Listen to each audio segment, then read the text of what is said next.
প্রিয় শিক্ষার্থী, আজকে আমরা পড়তে যাচ্ছি পদার্থবিজ্ঞান দ্বিতীয় পত্রের বেশ গুরুত্বপূর্ণ একটা অধ্যায়, পরমাণুর মডেল ও নিউক্লিয়ার পদার্থবিজ্ঞান।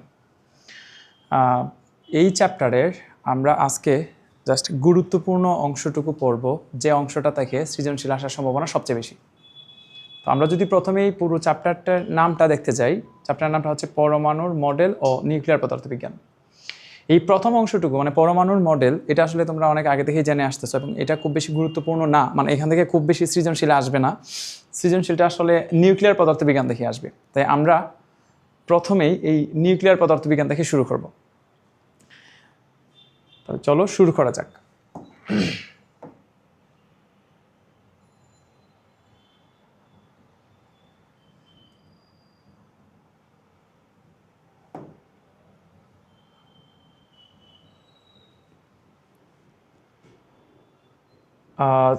এই চ্যাপ্টারের শুরুতেই আমরা তেজস্ক্রিয় মৌলগুলা সম্পর্কে একটু জেনে নিব। তেজস্ক্রিয় মৌল হচ্ছে তারাই ধরে নেওয়া হয় যাদের পারমাণবিক সংখ্যা 82 এর চেয়ে বেশি। যেমন এখানে বিসমাথ থেকে শুরু করে বাকি সবগুলারই ধরে নেওয়া হচ্ছে তেজস্ক্রিয় মৌল। তাহলে আমরা জাস্ট এতটুকু মনে রাখো, যাদের পারমাণবিক সংখ্যা 82 এর বেশি, মানে 83 থেকে শুরু করে, তাদেরকে বলা হয় তেজস্ক্রিয় মৌল। তো হিসাব করে দেখা গেছে যে কোনো একটা তেজস্ক্রিয় মৌল থেকে আসলে 3 ধরনের রশ্মি নির্গত হয়। তো তার মধ্যে একটা হচ্ছে আলফা, একটা হচ্ছে গামা, আর একটা হচ্ছে বিটা। একটু মনে রাখি আমরা, একটা তেজস্ক্রিয় মৌল থেকে কয় ধরনের রশ্মি নির্গত হয়? 3 ধরনের, এবং তাদের নাম কি কি? আলফা, বিটা এবং গামা। এখান থেকে কয়েকটা জিনিস একটু বুঝতে হবে। আমি এত ইন ডিটেলসে বলতেছি না, বাট যেগুলোর দরকার শুধু এগুলোই বলতেছি। এখানে একটা এক্সপেরিমেন্ট ছিল এমন যে কোনো একটা তেজস্ক্রিয় মৌল থেকে যে 3 ধরনের রশ্মি নির্গত হয়, তাদের মধ্যে বিটা রশ্মি যেটা, এটা দেখা যায় যে একটু বেশিই বাঁকে। কারণ এই 3 জনের মধ্যে বিটা রশ্মিটা, আলফা এবং বিটার মধ্যে এই বিটা রশ্মিটা একটু বেশিই হালকা। অপরপক্ষে আলফা রশ্মি যেটা, এটা একটু ভারী বিটা এর তুলনায়। আর গামা রশ্মি যেটা, তার আসলে কোনো ভর বা চার্জ নাই বিদায় এটা কোনো রকমের বিক্ষিপ্ত না হয়ে সোজা চলে গেছে। তাহলে এখান থেকে আমি আর তেমন কিছু বলতেছি না, শুধু এতটুকু মনে রাখি আমরা, একটা তেজস্ক্রিয় মৌল থেকে 3 ধরনের রশ্মি নির্গত হয়। কি কি? আলফা, বিটা এবং গামা।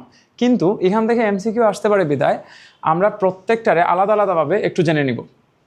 প্রথমে বলা হচ্ছে যে আলফা রশ্মি হচ্ছে ধনাত্মক, যেখানে বিটা রশ্মিটা ঋণাত্মক, এবং গামা রশ্মি নিরপেক্ষ। আলফা রশ্মি বিটা রশ্মির তুলনায় অধিক ভারী, আলফা রশ্মিটা অবশ্যই বিটা রশ্মির তুলনায় অধিক ভারী। আচ্ছা, এটা অধিক ভারী হওয়ার একটা খুব সুন্দর কারণ আছে। আমি আলফা রশ্মির একটু পরিচয়টা বলি। আলফা রশ্মির পরিচয়টা হচ্ছে, আমরা সবাই হিলিয়ামের নিউক্লিয়াসের সাথে পরিচিত। তো আমরা যদি কোনো একটা হিলিয়ামের পরমাণু নেই, আমরা জানি হিলিয়াম পরমাণুর মধ্যে প্রোটন কয়টা আছে? প্রোটন আছে 2টা। নিউক্লিয়াসের মধ্যে নিউট্রন কয়টা আছে? 2টা। আর বাইরের কক্ষপথে তার ইলেকট্রন আছে 2টা। এখন আমরা যদি তার এই পুরো হিলিয়ামের পরমাণু থেকে ইলেকট্রন 2টারে সরাইয়া নেই, যেখানে তার ইলেকট্রন মাত্র আছেই 2টা, আমরা যদি তার ইলেকট্রনটারে সরাই নিই, তাহলে থাকবেটা কি? থাকবে শুধুই তার নিউক্লিয়াস। এই যে নিউক্লিয়াস, এটারে আসলে বলা হয় আলফা কণা। তাহলে এই জন্যই আলফা কণারে বলা হয় দ্বিধনাত্মক হিলিয়াম নিউক্লিয়াস, মানে He2+ যেটা, এটি আসলে আলফা কণা। তাহলে এখান থেকে এটারই যদি আলফা কণা বলা হয়, তাহলে তার চার্জ বা ভর কত, এটা আসলে নতুন করে বলার দরকার নেই, বোঝাই যাচ্ছে। আমরা জানি এক একটা প্রোটনের চার্জ হচ্ছে 1.6 × 10⁻19 কুলম। তাহলে এখন যদি জিজ্ঞেস করা হয় তাহলে আলফা কণার চার্জ কত, আলফা কণার মধ্যে প্রোটন আছে 2টা, তাহলে আসবে 2 × 10⁻19 কুলম। এটা যদি আমরা একসাথে লিখি তাহলে লিখতে পারবো 3.2 × 10⁻19 কুলম। এদিক দিয়া নিউট্রন যেহেতু কোনো চার্জ বহন করে না, তাহলে তার আপাতত চার্জের সময় তারা কাউন্ট করার কোনোই দরকার নেই। তাহলে হিলিয়ামের দ্বিধনাত্মক যে নিউক্লিয়াস, এটি হচ্ছে আলফা কণা। যদি প্রশ্ন করা হয় যে আলফা কণার চার্জ কতটুকু, আলফা কণা অবশ্যই পজিটিভ এবং তার চার্জ হচ্ছে 3.2 × 10⁻19 কুলম। এবং তার ভর যদি আমরা হিসাব করি, তাহলে তার ভর হচ্ছে 2টা প্রোটন এবং 2টা নিউট্রনের ভরের সমষ্টি সমান, যেখানে এক একটা প্রোটনের ভর হচ্ছে 1.67 × 10⁻27 কেজি।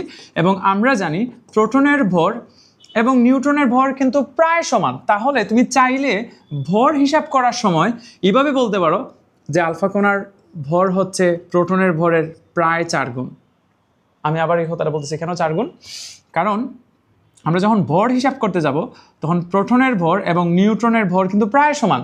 যেহেতু প্রোটনের ভর এবং নিউট্রনের ভর প্রায় সমান, তাহলে এক একটা প্রোটনের ভর যদি হয় 1.67 × 10⁻27 কেজি, তাহলে এখানে প্রায় 4টা প্রোটনের ভরের সমান আসবে আলফা কণার ভর। আশা করি এতটুকু সবাই বুঝছো। এখানে এই আলফা, বিটা এবং গামা রশ্মির ভেদন ক্ষমতা নিয়ে এমসিকিউ আসতে পারে। তো তাহলে আমার অবশ্যই এর আগে আলফা কণার সাথে যেহেতু একটু পরিচয় করাই দিলাম, অবশ্যই বিটা কণার সাথে একটু পরিচয় করাই দেওয়া দরকার। বিটা কণার আসলে নতুন করে বলার কিছু নাই, এই ইলেকট্রনরেই বলা হয় বিটা কণা। তাহলে ইলেকট্রন সম্পর্কিত তো তোমাদের আর নতুন করে জানানোর কিছু নাই।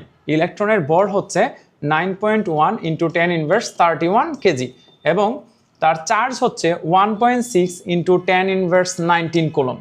তাহলে এই ইলেকট্রনরেই যদি বলা হয় বিটা কণা, তাহলে সহজ কথায় ইলেকট্রনের ভর মানেই বিটা কণার ভর, ইলেকট্রনের চার্জ মানেই বিটা কণার চার্জ। ইলেকট্রন অবশ্যই নেগেটিভ, তাই বিটা কণারও নেগেটিভ ধরা হয়। তাহলে বিটা কণা মানেই হচ্ছে এই যে বিটা, এটা হচ্ছে -1.6 × 10⁻19 কুলম্ব চার্জ বহন করে এবং তার ভর হচ্ছে 9.1 × 10⁻31 কেজি। এবং যেহেতু এখানে 31 কেজি, যেখানে এক একটা প্রোটনের ভর ছিল 1.67 × 10⁻27 কেজি, এখান থেকে আমরা সিদ্ধান্ত নিতে পারি যে অবশ্যই একটা প্রোটনের তুলনায় এই যে ইলেকট্রন, এটা আসলে অনেক হালকা। তাহলে দাঁড়াইলো আলফা রশ্মির তুলনায় বিটা রশ্মির ভর কিন্তু অনেক কম, বা আলফা রশ্মির ভর কিন্তু বিটা রশ্মির ভরের তুলনায় অনেক বেশি। তাহলে ভরের দিক দিয়া আলফার ভর বিটার তুলনায় অনেক বেশি। সিমিলারলি আমরা যদি চার্জ হিসাব করি, তাহলে চার্জের দিক দিয়ে দেখা যায় যে আলফার তুলনায় আলফাটা বিটার তুলনায় বেশি, এবং শুধুই বেশি না, এটা হচ্ছে 2 গুণ বেশি। কি বেশি? 2 গুণ, চার্জ বেশি। কেন 2 গুণ বেশি? কারণ বিটা হচ্ছে জাস্ট একটা ইলেকট্রন, যেখানে একটা ইলেকট্রন হচ্ছে 1.6 × 10⁻19 কুলম্ব, এটা অবশ্যই মাইনাস থাকতে হবে। আর আলফা কণা হচ্ছে দ্বিধনাত্মক হীনাম নিউক্লিয়াস, তার মানে 2টা প্রোটনের ভরের সমান, তাই বিটা রশ্মির তুলনায় আলফা রশ্মির চার্জ দ্বিগুণ। তো এখানে ভেদন ক্ষমতার একটা ক্রম দেখানো হয়েছে। আমরা যে আলফা কণাটা দেখতেছি, ও আসলে খুব বেশি ভেদ করতে পারে না। এখানে প্রথমে একটা চিত্র ছিল এমন, যে এখানে লেখা আছে কাগজ। দেখা যায় যে আলফা কণা একটা কাগজই ভেদ করতে পারে না, এখানে আটকা পড়ে যায়। যেখানে বিটা রশ্মি যেটা, ও অবশ্যই কাগজে ভেদ করতে পারে, কিন্তু অ্যালুমিনিয়ামের পাতের মধ্য দিয়ে যেতে পারে না, বিদায় আটকা পড়ে যায়। তার মানে তার ভেদন ক্ষমতা আলফার তুলনায় বেশি। অপরপক্ষে গামা রশ্মি যেটা, ও কাগজ, অ্যালুমিনিয়াম, ইভেন সিসারে পর্যন্ত কিছুটা ভেদ করে নিতে পারে। তাহলে এখান থেকে যদি এমসিকিউ আসে যে ভেদন ক্ষমতার ক্রম বা কে বেশি ভেদ করতে পারে, তাহলে অবশ্যই গামা রশ্মি সবচেয়ে বেশি ভেদ করতে পারবে, তার তুলনায় কম হবে বিটা এবং সবচেয়ে কম হবে আলফা। কিন্তু যদি প্রশ্নটা এইভাবে আসতো যে আয়নিত করার ক্ষমতা কার সবচেয়ে বেশি, তাহলে দেখা যেত এই আলফা রশ্মির চার্জ সবচেয়ে বেশি বিদায় আলফা রশ্মি সবচেয়ে বেশি আয়নিত করতে পারবে। যেখানে আমরা যদি বলি বিটা তার চেয়ে কম, গামা অবশ্যই কোনো রকমের আয়নিত করার ক্ষমতা নাই তার, কারণ তার কোনো চার্জ নাই, এটা হচ্ছে আধান নিরপেক্ষ। তার তুলনায় বিটার একটু বেশি, আর আলফার আয়নিত করার ক্ষমতা সবচেয়ে বেশি। তাহলে এই হিসাবে দেখা যায় আয়নিত করার যে ক্রম এবং ভেদন ক্ষমতার যে ক্রম, এটা কিন্তু টোটালি উল্টা। যখন ভেদন ক্ষমতার ক্রম বলবে, এই ভেদন ক্ষমতার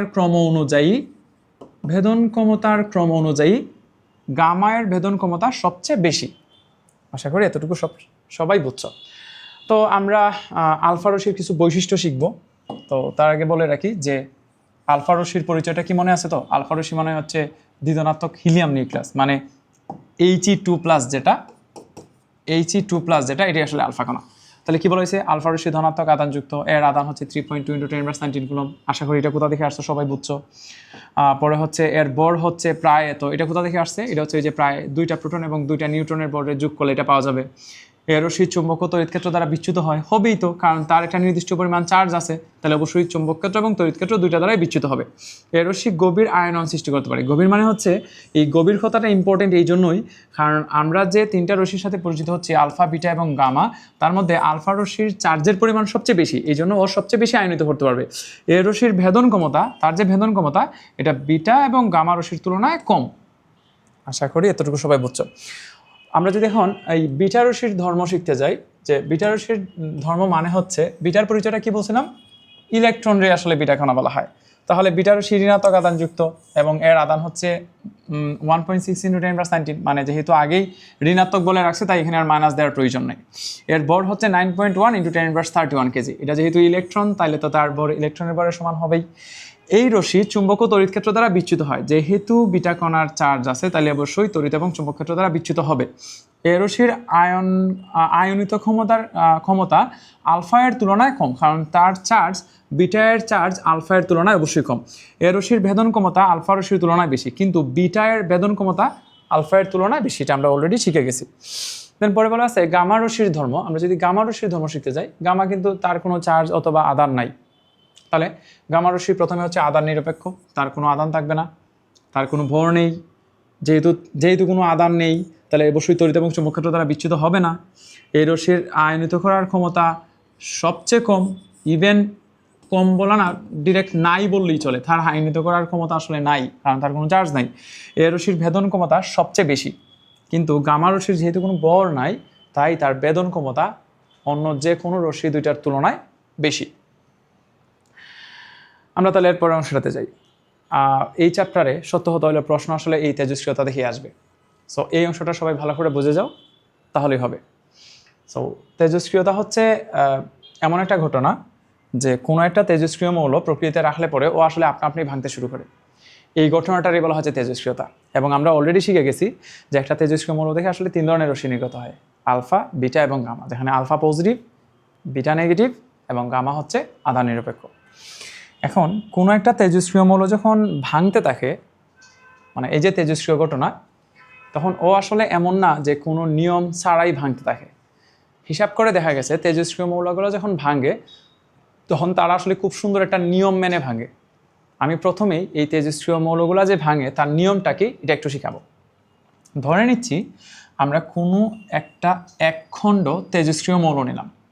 সো এই যে কোনো একখণ্ড তেজস্ক্রিয় মৌল, এটা যে কোনো একটা তেজস্ক্রিয় মৌল ধরে নাও। সো আমরা যদি কোনো একটা কি বলে একখণ্ড তেজস্ক্রিয় মৌল নেই, আমি ধরে নিচ্ছি একদম প্রথমেই এই তেজস্ক্রিয় মৌলের n0 সংখ্যক পরমাণু আছে। কতটা আছে? n0 সংখ্যক পরমাণু আছে। তাহলে n0 এর পরিচয়টা কি? এটা বলা যেতে পারে আদি পরমাণুর সংখ্যা বা আদি ভরও বলা যেতে পারে। এটারে গ্রামে বা কেজিতেও হিসাব করা যেতে পারে, আবার সংখ্যায় হিসাব করা যেতে পারে। যেমন আমরা এইভাবে বলতে পারি একটা তেজস্ক্রিয় মৌলের প্রথমে 100টি পরমাণু আছে, অথবা 1000টি পরমাণু আছে, এইভাবে বলা যায়, অথবা একদম প্রথমে 100 গ্রাম পরমাণু আছে, এইভাবে বলা যায়। তাহলে একদম প্রথমে তার যতটা পরমাণু বা যতটুকু পরমাণু থাকবে এটা হচ্ছে n0। তাহলে একদম আদি অণুর সংখ্যা বা পরমাণুর সংখ্যা যেটা, এটার বলা যেতে পারে n0। এবং আমরা যদি খুবই ক্ষুদ্র একটা সময় নেই, ধরে নিচ্ছি ডিটি সময় পর, এখানে ডিটি সময় দ্বারা বোঝানো হচ্ছে ক্ষুদ্র একটা সময়, এবং এই ক্ষুদ্র সময়ের মধ্যে যতটা ভেঙে যাবে এটা হচ্ছে ডিএন। তাহলে যেমন আমি যদি একটা নাম্বার দিয়ে বলি, একদম প্রথমে তার 100টি পরমাণু ছিল, ধরুন 2 সেকেন্ডে 30টা ভেঙে গেছে, তাহলে এই যে ডিএন এটা হচ্ছে কতটা ভাঙছে, এবং ভাঙার পর রয়ে গেছে ধরে নিলাম এন সংখ্যক। তাহলে পুরো অংশটা যদি আমি আবার একটু বলি, একদম প্রথমে আসলে n0 সংখ্যক, ডিটি সময় মানে খুব ক্ষুদ্র একটা সময় পর ডিএন সংখ্যক ভেঙে গেছে, রয়ে গেছে n সংখ্যক। তাহলে এটা আসলে অক্ষত পরমাণুর সংখ্যা। এটা কি? এটা হচ্ছে অক্ষত, আর এটা হচ্ছে আদি পরমাণুর সংখ্যা। তাহলে একদম আদিতে যতটা পরমাণু থাকবে এটা হচ্ছে n0, ভেঙে টেঙে যতটা থাকবে এটা হচ্ছে n, ডিটি ক্ষুদ্র একটা সময়, এবং ওই সময়ের মধ্যে যতটা ভাঙবে এটা হচ্ছে ডিএন। আচ্ছা, এখন এখান থেকে যদি আমরা একটা ঐকিক নিয়ম করি, এখান থেকে আমরা বুঝতেছি যে ডিটি সময়ে ভাঙে ডিএন পরিমাণ, সুতরাং 1 সেকেন্ডে কয়টা ভাঙবে? সুতরাং 1 সেকেন্ডে ভাঙবে ডিএন ডিভাইডেড বাই ডিটি।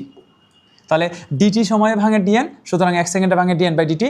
তাহলে এই যে অংশটা দেখতে পাচ্ছ, এটা যেহেতু 1 সেকেন্ডে ভাঙে কতটা এটা নির্দেশ করে, এটার বলা যেতে পারে ভাঙ্গনের হার।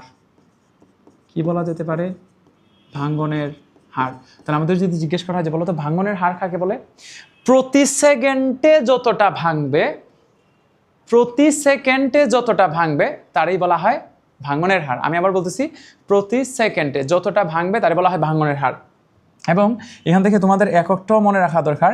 এখান থেকে স্পষ্টতই বোঝা যাচ্ছে এই ডিএন মানে সংখ্যার কোনো একক হয় না, আর ডিটির এককটা হচ্ছে সেকেন্ড, তাহলে তার এককটা আসবে পার সেকেন্ড। তাহলে তোমাদের যদি জিজ্ঞেস করা হয় যে বলতে ভাঙ্গনের হারের একক কি, ভাঙ্গনের হারের একক হচ্ছে পার সেকেন্ড। আবার বলি, ভাঙ্গনের হারের একক হচ্ছে পার সেকেন্ড। তাহলে এই যে আমাদেরকে এই ডিএন বাই ডিটি যেটা দেখতে পাচ্ছ বা ভাঙ্গনের হার যেটা দেখতে পাচ্ছ, এটার একক হচ্ছে পার সেকেন্ড। আশা করি এতটুকু সবাই বুঝতে পারছো।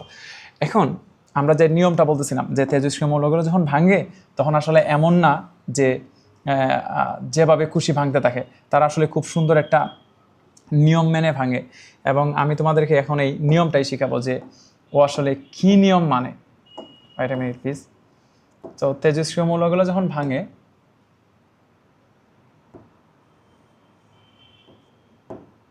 আচ্ছা, এটার বলা হয় তেজস্ক্রিয়তার ক্ষয়সূত্র। আমরা এখন শিখব তেজস্ক্রিয়তার ক্ষয়সূত্র। ক্ষয়সূত্রের মানে হচ্ছে যে তেজস্ক্রিয় মৌলগুলো যে ভাঙে ও আসলে কী নিয়ম মেনে ভাঙে। তো নিয়মটা হচ্ছে এমন যে তার যে ভাঙনের হার, মানে ডিজিটি অফ এন, এটারে কি বলা হয়? ভাঙনের হার। ভাঙনের হার তার যে অক্ষত পরমাণু সংখ্যা মানে এন, তার সমানুপাতিক। এটারই বলা হয় তেজস্ক্রিয়তার ক্ষয়সূত্র। আমাদের 1 মার্কের প্রশ্নে অথবা 2 মার্কের প্রশ্নে জানতে চাওয়া হয় যে তেজস্ক্রিয়তার ক্ষয়সূত্রটি বিবৃতি করো। সবাই জাস্ট এই অংশটা একটু গুছায় বলে দিও যে তেজস্ক্রিয়তার ক্ষয়সূত্র হচ্ছে ভাঙনের হার তার অক্ষত পরমাণু সংখ্যার সমানুপাতিক। এটা ভাঙনের হার আর এটা হচ্ছে অক্ষত পরমাণু সংখ্যা। এই যে অক্ষত পরমাণু সংখ্যা, তাহলে ভাঙনের হার তার অক্ষত পরমাণু সংখ্যার সমানুপাতিক, এটারই বলা হয় তেজস্ক্রিয়তার ক্ষয়সূত্র।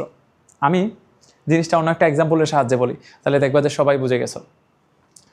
তুমি দেখবা যে আমরা যারা ম্যাচে থাকি, মানে ফ্যামিলি ছেড়ে ম্যাচে থাকি বিভিন্ন কারণে, হয়তো পড়ার জন্যে অনেকে বাড়ি ঘর ছেড়ে ম্যাচে থাকি, তো তাদেরকে প্রতি মাসের শুরুতে একটা খরচ দেওয়া হয়। তো যদি এমন হয় যে মাসের শুরুতে ধরে নাও তোমাকে 10,000 টাকা দেওয়া হলো এবং বলা হয়েছে যে 10,000 টাকা দিয়েই তোমার সারা মাস চলা লাগবে। তো তুমি দেখবা এই যে 10,000 টাকা, এটা কিন্তু সারা মাসের খরচ।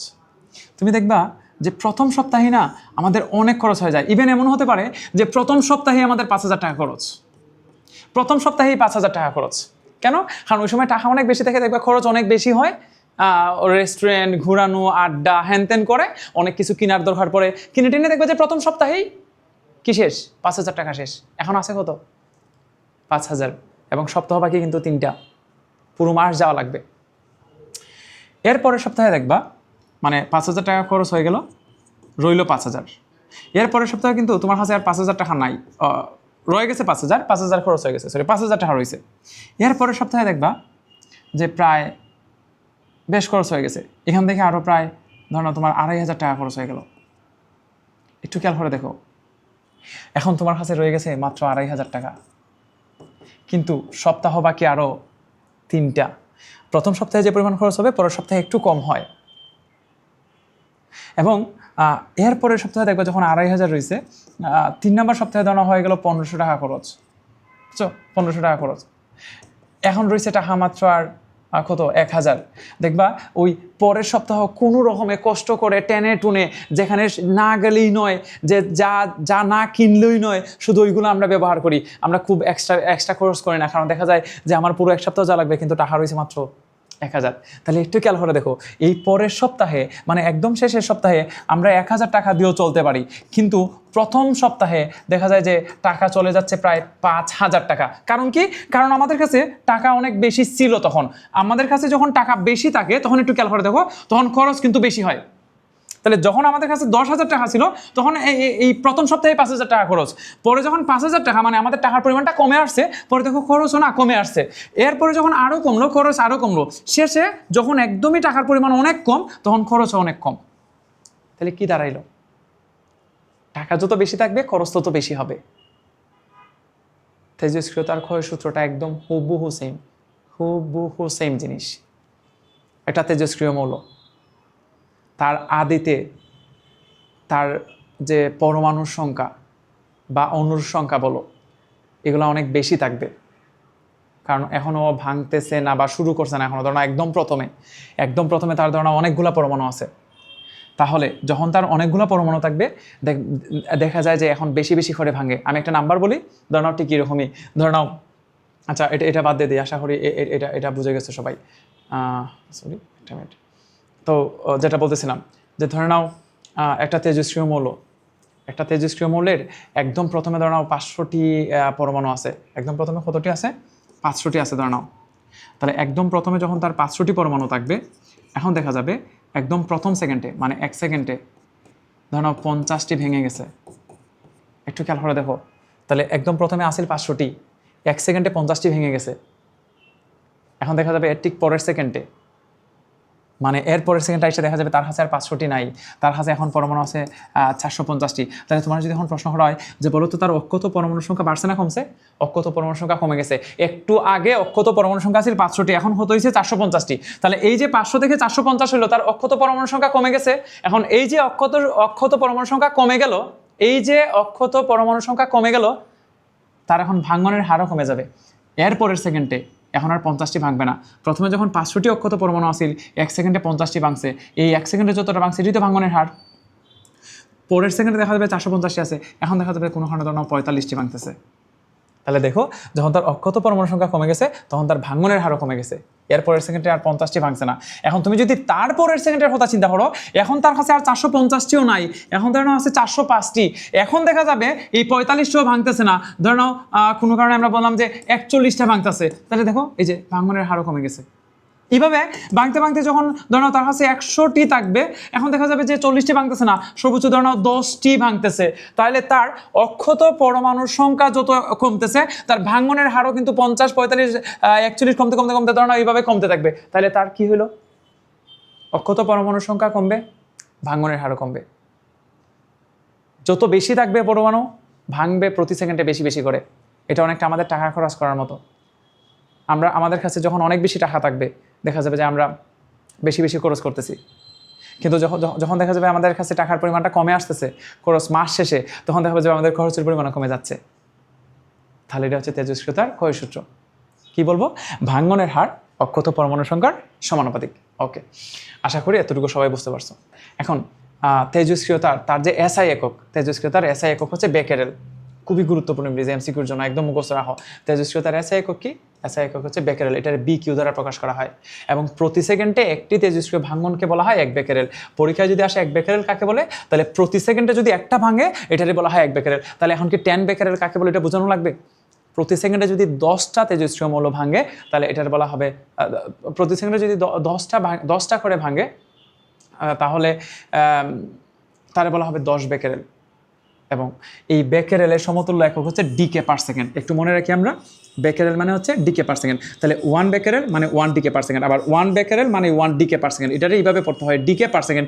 ডিকে মানে হচ্ছে ক্ষয়, পার সেকেন্ড মানে প্রতি সেকেন্ডে। তাহলে প্রতি সেকেন্ডে যতটা ক্ষয় হচ্ছে এটারই তো বেকেরেল বলে। আর এই 1 বেকেরেলই তো আমরা চাইলে 1 ডিকে পার সেকেন্ড বলতে পারবো। আশা করি এতটুকু সবাই বুঝছো। কিন্তু তেজস্ক্রিয়তার আরও একটা একক হচ্ছে কুড়ি। এটা খুবই গুরুত্বপূর্ণ, এটা সিআই দ্বারা প্রকাশ করা হয়। কেন কুড়িরে নিয়ে আসার খুব সুন্দর একটা লজিক আছে যে কেন কুড়িরে নিয়ে আসা হয়েছে। আসলে আগেকার দিনে তেজস্ক্রিয়তারে কুড়ি বলেই বলা হয়তো, কারণ তোমার কি মনে হয় একটা তেজস্ক্রিয় মৌলর কি 10টা, 20টা, 30টা করে ভাঙবে নাকি? একটা তেজস্ক্রিয় মৌলের অনেক বেশি সংখ্যক পরমাণু এবং অনেকগুলো একসাথে ভাঙবে। তাহলে এরকম 10, 20, 30 এরকম সংখ্যা দিয়ে বোঝানো অনেক ঝামেলা হয়। তখন এই জন্য একটা বড় একটা একক হচ্ছে কুড়ি। এবং একটা কুড়ি প্রায় 3.7 × 10⁻10 বেকেরেল। দেখো নাম্বারটা কত বিশাল, 3.7 × 10⁻10 বেকেরেল। এমসিকিউর জন্য এটা খুবই গুরুত্বপূর্ণ যে একটা কুড়ি সমান কত বেকেরেল। আবার বলতেছি, একটা কুড়ি সমান 3.7 × 10⁻10 বেকেরেল। আর বি কিউব বেকেরেল চাইলে আর কি বলা যায়, বেকেরেল মানে হচ্ছে ডিকে পার সেকেন্ড। তাহলে একটু মুখস্থ রাখি আমরা প্লিজ, যে একটা কুড়ি সমান 3.7 × 10⁻10 বেকেরেল অথবা 3.7 × 10⁻10 ডিকে পার সেকেন্ড। আশা করি এতটুকু সবাই বুঝছো। তেজস্ক্রিয়তার আরও একটা একক আছে। তাহলে আমরা এখন পর্যন্ত যা যা শিখছি একটু রিপিট করি। তেজস্ক্রিয়তার এসআই একক হচ্ছে বেকেরেল। প্রতি সেকেন্ডে একটি তেজস্ক্রিয় ভাঙনকে বলা হয় 1 বেকেরেল। 1 বেকেরেল সমান 1 ডিকে পার সেকেন্ড। কুড়ি পূর্বে কুড়ি তেজস্ক্রিয়তার একক হিসেবে ব্যবহৃত হতো এবং একটা কুড়ি সমান 3.7 × 10⁻10 ডিকে পার সেকেন্ড বা 10⁻10 বেকেরেল যাই বলো। কিন্তু তার তেজস্ক্রিয়তার আরও একটা একক হচ্ছে রাদারফোর্ড। একটু মনে রাখি আমরা, রাদারফোর্ড। এক রাদারফোর্ড বলতে মূলত প্রতি সেকেন্ডে 10 লক্ষ তেজস্ক্রিয় পরমাণু ভাঙনের সমান। 10 লক্ষ, এই কথাটা একটু মনে রাখি আমরা। প্রতি সেকেন্ডে যদি 10 লক্ষ পরমাণু ভাঙে তারে বলা হয় এক রাদারফোর্ড। এখন এখান থেকে দেখলাম একটা এমসিকিউ আসে এবং এমসিকিউতে কী করে শুনো, তারা বলে কোনটি তেজস্ক্রিয়তার একক নয়। সবাই প্রশ্নটা ভালো করে শুনো, কোনটি তেজস্ক্রিয়তার একক নয়। 9 দিয়ে তারা একটা অপশনে দেয় বেকেরেল, আরেকটাতে দেয় কুড়ি, আরেকটাতে দেয় রাদারফোর্ড, আরেকটা কোনো কিছু দিবে। ধরো নাও রাদারফোর্ড না দিয়ে তোমার দিয়ে দিল যে আরেকটা একক হচ্ছে বোর। ভাই বোর কি তেজস্ক্রিয়তার একক নাকি? বোর অবশ্যই তেজস্ক্রিয় ত্বরণ, এটা একজন পদার্থবিদের নাম। এখন রাদারফোর্ড একজন পদার্থবিদের নাম, কিন্তু এটারে আবার উনার নাম অনুসারে উনি আবিষ্কার করছেন বিধায় উনার নাম অনুসারে এটা রাদারফোর্ড বলা হয়। তাহলে অবশ্যই বোর কিন্তু তেজস্ক্রিয়তার একক না। প্লিজ তেজস্ক্রিয়তার একক তিনটা একটু মনে রাখি আমরা, কি কি? বেকেরেল, কুরি, রাদারফোর্ড। বেকেরেল রে আবার ডিকে পার সেকেন্ড বলা হয়। বেকেরেল আর ডিকে পার সেকেন্ড আসলে সেম জিনিস। আশা করি তোমরা এতটুকু বুঝে গেছো। এখন আসো, এই যে ক্ষয় ধ্রুবক বলতে কি বোঝায় আমরা একটু শিখবো। Decay constant. আমি একদম এটা পড়ানোর সময় আমি সবাই একটা জিনিস বলি, প্রত্যেকটা চ্যাপ্টারে তো একটা গুরুত্বপূর্ণ বা কি ওয়ার্ড আছে, তাই না? গুরুত্বপূর্ণ একটা টপিক আছে। কেউ যদি এই চ্যাপ্টারের ক্ষয় ধ্রুবককে ঠিকঠাক মতো ফিল করতে পারে, যে ক্ষয় ধ্রুবকটা জিনিসটা কি, এটা দিয়ে কি বোঝায়, এটা বেশি মানে কি, এটা কম মানে কি, এটা জিরো মানে কি, এটা ম্যাক্স ভ্যালু কত, এটার মিনিমাম ভ্যালু কত, এইসব জিনিস যদি বুঝে যায়, তাহলে আসলে এই চ্যাপ্টারে আর কোনো ঝামেলা নাই। এটার একদম সবচেয়ে গুরুত্বপূর্ণ কথাটা হচ্ছে যে ক্ষয় ধ্রুবক জিনিসটা কি, এটা ঠিকঠাক মতো বোঝা। সো আমি কোনো কিছু না বুঝেই চলো একবার ডেফিনেশনটা পড়ে যাই, আমি পরে বোঝাচ্ছি। ক্ষয় ধ্রুবক হলো এমন একটি ধ্রুব রাশি যা কোনো তেজস্ক্রিয় পদার্থের ক্ষয়ের হার নির্দেশ করে। ক্ষয়ের হার নির্দেশ করে, অর্থাৎ এটি সেই সম্ভাবনা প্রকাশ করে যে কোনো একটি তেজস্ক্রিয় নিউক্লিয়াস নির্দিষ্ট সময়, মানে 1 সেকেন্ডে ক্ষয়প্রাপ্ত হবে। কিছু বোঝা যায় না এখান থেকে, আমি আমার মতো করে এক্সপ্লেন করি, আই হোপ বুঝে যাবা যে তেজস্ক্রিয়তার ক্ষয় ধ্রুবক মানে কি। একটু আগে আমরা দেখতেছিলাম যে তার যে ভাঙ্গনের হার, ভাঙ্গনের হার মানে কি? ডিজিটি অফ এন। কার সমানুপাতিক? অক্ষত পরমাণু সংখ্যার সমানুপাতিক। এই যে ভাঙ্গনের হার, ওই যে আমাদের খরচ করার পরিমাণ, এটা হচ্ছে আমাদের কাছে কত টাকা আছে, মানে অক্ষত পরমাণু সংখ্যা কতটা আছে, অক্ষত কতটা, তার সমানুপাতিক। তাহলে ভাঙ্গনের হার অক্ষত পরমাণু সংখ্যার সমানুপাতিক। আবার বলি, কে কার সমানুপাতিক? ভাঙ্গনের হার তার অক্ষত পরমাণু সংখ্যার সমানুপাতিক। এখন যদি আমরা সমানুপাতিক চিহ্নটাই, আমরা জানি যে সমানুপাতিক চিহ্নটাই একটা ধ্রুবক দিতে হবে। এই যে দেখো, তাহলে সমানুপাতিক চিহ্ন যদি উঠাই ডিডিটি অফ এন, তাহলে তোমাকে অবশ্যই একটা ধ্রুবক দিতে হবে। এই যে ধ্রুবকটা, এই যে একটা ধ্রুবক দিতে হবে, এবং এই যে ধ্রুবকটা দিলাম, এটাই আসলে আমাদের ক্ষয় ধ্রুবক। এই যে ল্যাম্বডা দেখতে পাচ্ছ, ক্ষয় ধ্রুবক। তাহলে ভাঙ্গনের হার অক্ষত পরমাণু সংখ্যার সমানুপাতিক, এই সমানুপাতিক চিহ্নটালে যে ধ্রুবকটা আসবে, এই যে ল্যাম্বডা দেখতে পাচ্ছি, এই ল্যাম্বডারই বলা হয় ক্ষয় ধ্রুবক। একটু লিখে রাখি আমরা, তার কি বলা হয়? ক্ষয় ধ্রুবক। আচ্ছা, তার যদি পরিচয় বুঝতে হয়, চলো একটা একটা করে পরিচয় বুঝি। প্রথম কথা, এটা একটা ধ্রুব রাশি। তো যদি জিজ্ঞেস করা হয়, বলো তো এন মানে অক্ষত পরমাণু সংখ্যা, অথবা ডিজিটি অফ এন মানে ভাঙ্গনের হার, তাদের উপরে এই ল্যাম্বডা নির্ভর করে কিনা? উত্তর হচ্ছে না, এটা একটা ধ্রুব সংখ্যা। এই এন এর মান যখন চেঞ্জ হয়ে যাবে, তখন ভাঙ্গনের হার চেঞ্জ হয়ে যাবে, কিন্তু ল্যাম্বডা কখনো চেঞ্জ হবে না। ল্যাম্বডা একটা ধ্রুব সংখ্যা। এবং যদি জিজ্ঞেস করে তাহলে কি ও কারোর উপরে নির্ভর করে না? হ্যাঁ করে। ল্যাম্বডা নির্ভর করে উপাদানের উপর। কিসের উপর? উপাদানের উপর। উপাদান বলতে কি বোঝায়? যেমন ধরো আমরা যদি কোনো একটা তেজস্ক্রিয় মৌল নিলাম, ধরো ইউরেনিয়াম নিলাম, ইউরেনিয়ামের ইউরেনিয়াম যে তেজস্ক্রিয় মৌল, তার ক্ষয় ধ্রুবক যা আসবে, অন্য কোনো একটা তেজস্ক্রিয় মৌল নিলে তার ল্যাম্বডার মান সেম আসবে না, ভিন্ন কিছু আসবে। তাহলে যতক্ষণ পর্যন্ত উপাদান সেম, তুমি যতক্ষণ পর্যন্ত ইউরেনিয়াম বলবা, ততক্ষণ পর্যন্ত ল্যাম্বডা চেঞ্জ হবে না। তাহলে এক একটা উপাদানের জন্য ল্যাম্বডার মান ফিক্সড করা। ইউরেনিয়ামের জন্য যা, অন্য একটা তেজস্ক্রিয় মৌল হলে তা হবে না, আরেকটা তেজস্ক্রিয় মৌল হলে সেম হবে না। এক একটা তেজস্ক্রিয় মৌলের ক্ষয় ধ্রুবকের মান এক এক রকম। আশা করি এতটুকু সবাই বুঝছো। তাহলে ডিডিটি অফ এন সমান ল্যাম্বডা ইন্টু এন। এখন এখান থেকে আমি ল্যাম্বডার সাথে তোমাদের একটু পরিচয় করে দিতে যাচ্ছি। সবাই প্লিজ একটু গুরুত্ব সহকারে পুরো অংশটা বুঝো। এখনের কথাটা ভালো করে বুঝো। ধরে নাও কোনো একটা সময় আমি এই এন এর মান, এই যে এন দেখতে পাচ্ছ, তার মান কত ধরা যায়? 400 ধরলাম। ধরে নাও 400 ধরলাম। তাহলে এন এর মান 400 ধরলাম। এখান থেকে তুমি কি বুঝবা? যে ভেঙে টেঙে এখন তার কাছে 400টি পরমাণু আছে। ভেঙে টেঙে একটা তেজস্ক্রিয় মৌলের ভেঙে টেঙে এখন 400টি পরমাণু আছে। এটি হচ্ছে এন এর মান 400। আচ্ছা, আমি ল্যাম্বডার মান হাফ লিখতে চাচ্ছি। আমি এখন তোমাদের বোঝাচ্ছি lambda is equal to half বলতে কি বোঝায়। ল্যাম্বডার মান যখন হাফ, এখন আমার আর না কিছু করার নাই, আমার এখন প্রতিবার ল্যাম্বডার মান হাফই লিখতে হবে, কারণ ও একটা ধ্রুব সংখ্যা। আমি যদি একই উপাদান রাখি, তাহলে ও আর চেঞ্জ হবে না, ও হাফই থাকবে। এই অবস্থায় তুমি যদি এন এর মান 400 লিখো, তাহলে তার যে ভাঙ্গনের হার মানে ডিডিটি অফ এন, দেখো তো এখানে কত আসতেছে, একটু খেয়াল করে দেখো। এই যে জায়গাটা, এখানে কিন্তু তোমার এখন এটা যদি হাফ হয় তাহলে পরের বার তোমাকে 200 লিখতে হবে, কারণ এই যে দেখো 2 ইন্টু এই 2 দিয়ে যদি 400 হাঁটি তাহলে এখানে তোমার লিখতে হবে ডিজিটাল ফ্যানের মান লিখতে হবে 200। কিছু করার নাই, ইকুয়েশন তো রাইট রাখতে হবে। এর পরের সেকেন্ডের মধ্যে যদি চিন্তা করো, যেহেতু প্রথমে 400টি পরমাণু আছিল এবং 1 সেকেন্ডের মধ্যে এই যে নিচে যদি আমরা 1 সেকেন্ড দিই, 1 সেকেন্ডের মধ্যে যেহেতু ডিএন ভেঙে গেছে 200টি, তাহলে এখন এর পরের সেকেন্ডে কি আর 400টি আছে নাকি? এর পরের সেকেন্ড আছে 200টি। এবং এখন যদি তুমি ইকুয়েশন রাইট করতে যাও তাহলে এর পরের সেকেন্ডে মানে ডিটির মান যদি 1 সেকেন্ড নেই, এখন আসে 100টি, কারণ যে 2 দ্বারা 200 কাটলে পড়েছে 100। তারপরের সেকেন্ডে যদি চিন্তা করো তাহলে এখানে তো প্রথমে 400টা ছিল, 2 ইন্টু 400 করে 200টি আসছে, এখন 200টি আসছে, 200 আবার এই হাফ দ্বারা ভেঙে এখানে তুমি এক কথায় কি করতে যাও, ইকুয়েশনটা রাইট করতে যাও। দেখো 2 দ্বারা 200 কাটলে পরে তো 100 লিখতে বাধ্য, তাহলে এখন 200 থেকে 100টি ভেঙে গেছে, তাহলে রয়েছে কত? 100। তাহলে এখন এখানে কত লিখতে হবে? 50/1। এই যে পরের সেকেন্ডে 50টি ভাঙবে। তুমি যদি এই নাম্বারগুলো ভালো করে খেয়াল করে দেখো, ল্যামডার মান হাফ বলতে বোঝায়, এই যে হাফ বলতে বোঝায় এখন যাই আছে, আবার কথাটা শোনো, এখন যাই আছে ঠিক পরের সেকেন্ডে মানে 1 সেকেন্ডে তার অর্ধেক ভেঙে যাবে। 400 এর অর্ধেক 200। এরপরের সেকেন্ডে দেখো, তাহলে 400 থেকে যখন 200টা ভেঙে গেল, রইল কয়টা? 200টা। ঠিক পরের সেকেন্ডে এই 200 এর 1 সেকেন্ডে অর্ধেক মানে 100টি ভেঙে যাবে।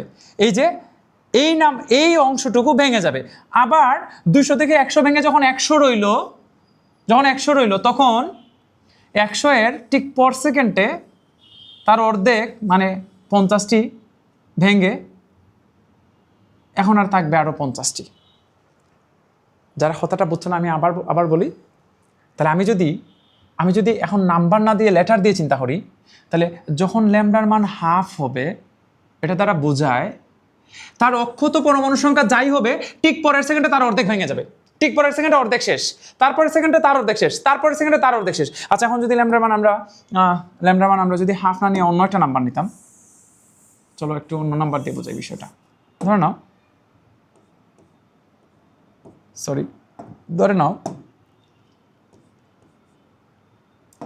ল্যামডার মান 1/4। হ্যাঁ, যদি একবার ল্যামডার মান 1/4 লিখে ফেলি, তাহলে এখন তোমাকে 1/4 এটা লিখতেই হবে, কারণ অত ধ্রুব সংখ্যা, যতক্ষণ পর্যন্ত উপাদান চেঞ্জ না হয়েছে অত সেম থাকবে। এখন যদি আমি এন এর মান 400 নেই, তাহলে তুমি এখানে কি লিখবা? তার অক্ষত পরমাণু সংখ্যা যখন 400টি, ল্যামডার মান যদি কোনো কারণে হাফ হয়, তাহলে বোঝায় এখন যা আছে ঠিক পরের সেকেন্ডে 1 সেকেন্ডে কয়টা ভাঙবে বলো? 400 এর 4/1 ভাঙবে, মানে 100টি ভাঙবে। তাহলে থাকবে কয়টা? থাকবে 300টি। পরের নাম্বারটা হয়তো সুন্দর আসবে না, একটু আইডিয়াটা বুঝছো কিনা দেখো। তার যা ছিল অক্ষত পরমাণু সংখ্যা, তার 4/1 ভেঙে গেছে, তাহলে রয়েছে কয়টা? 300টি।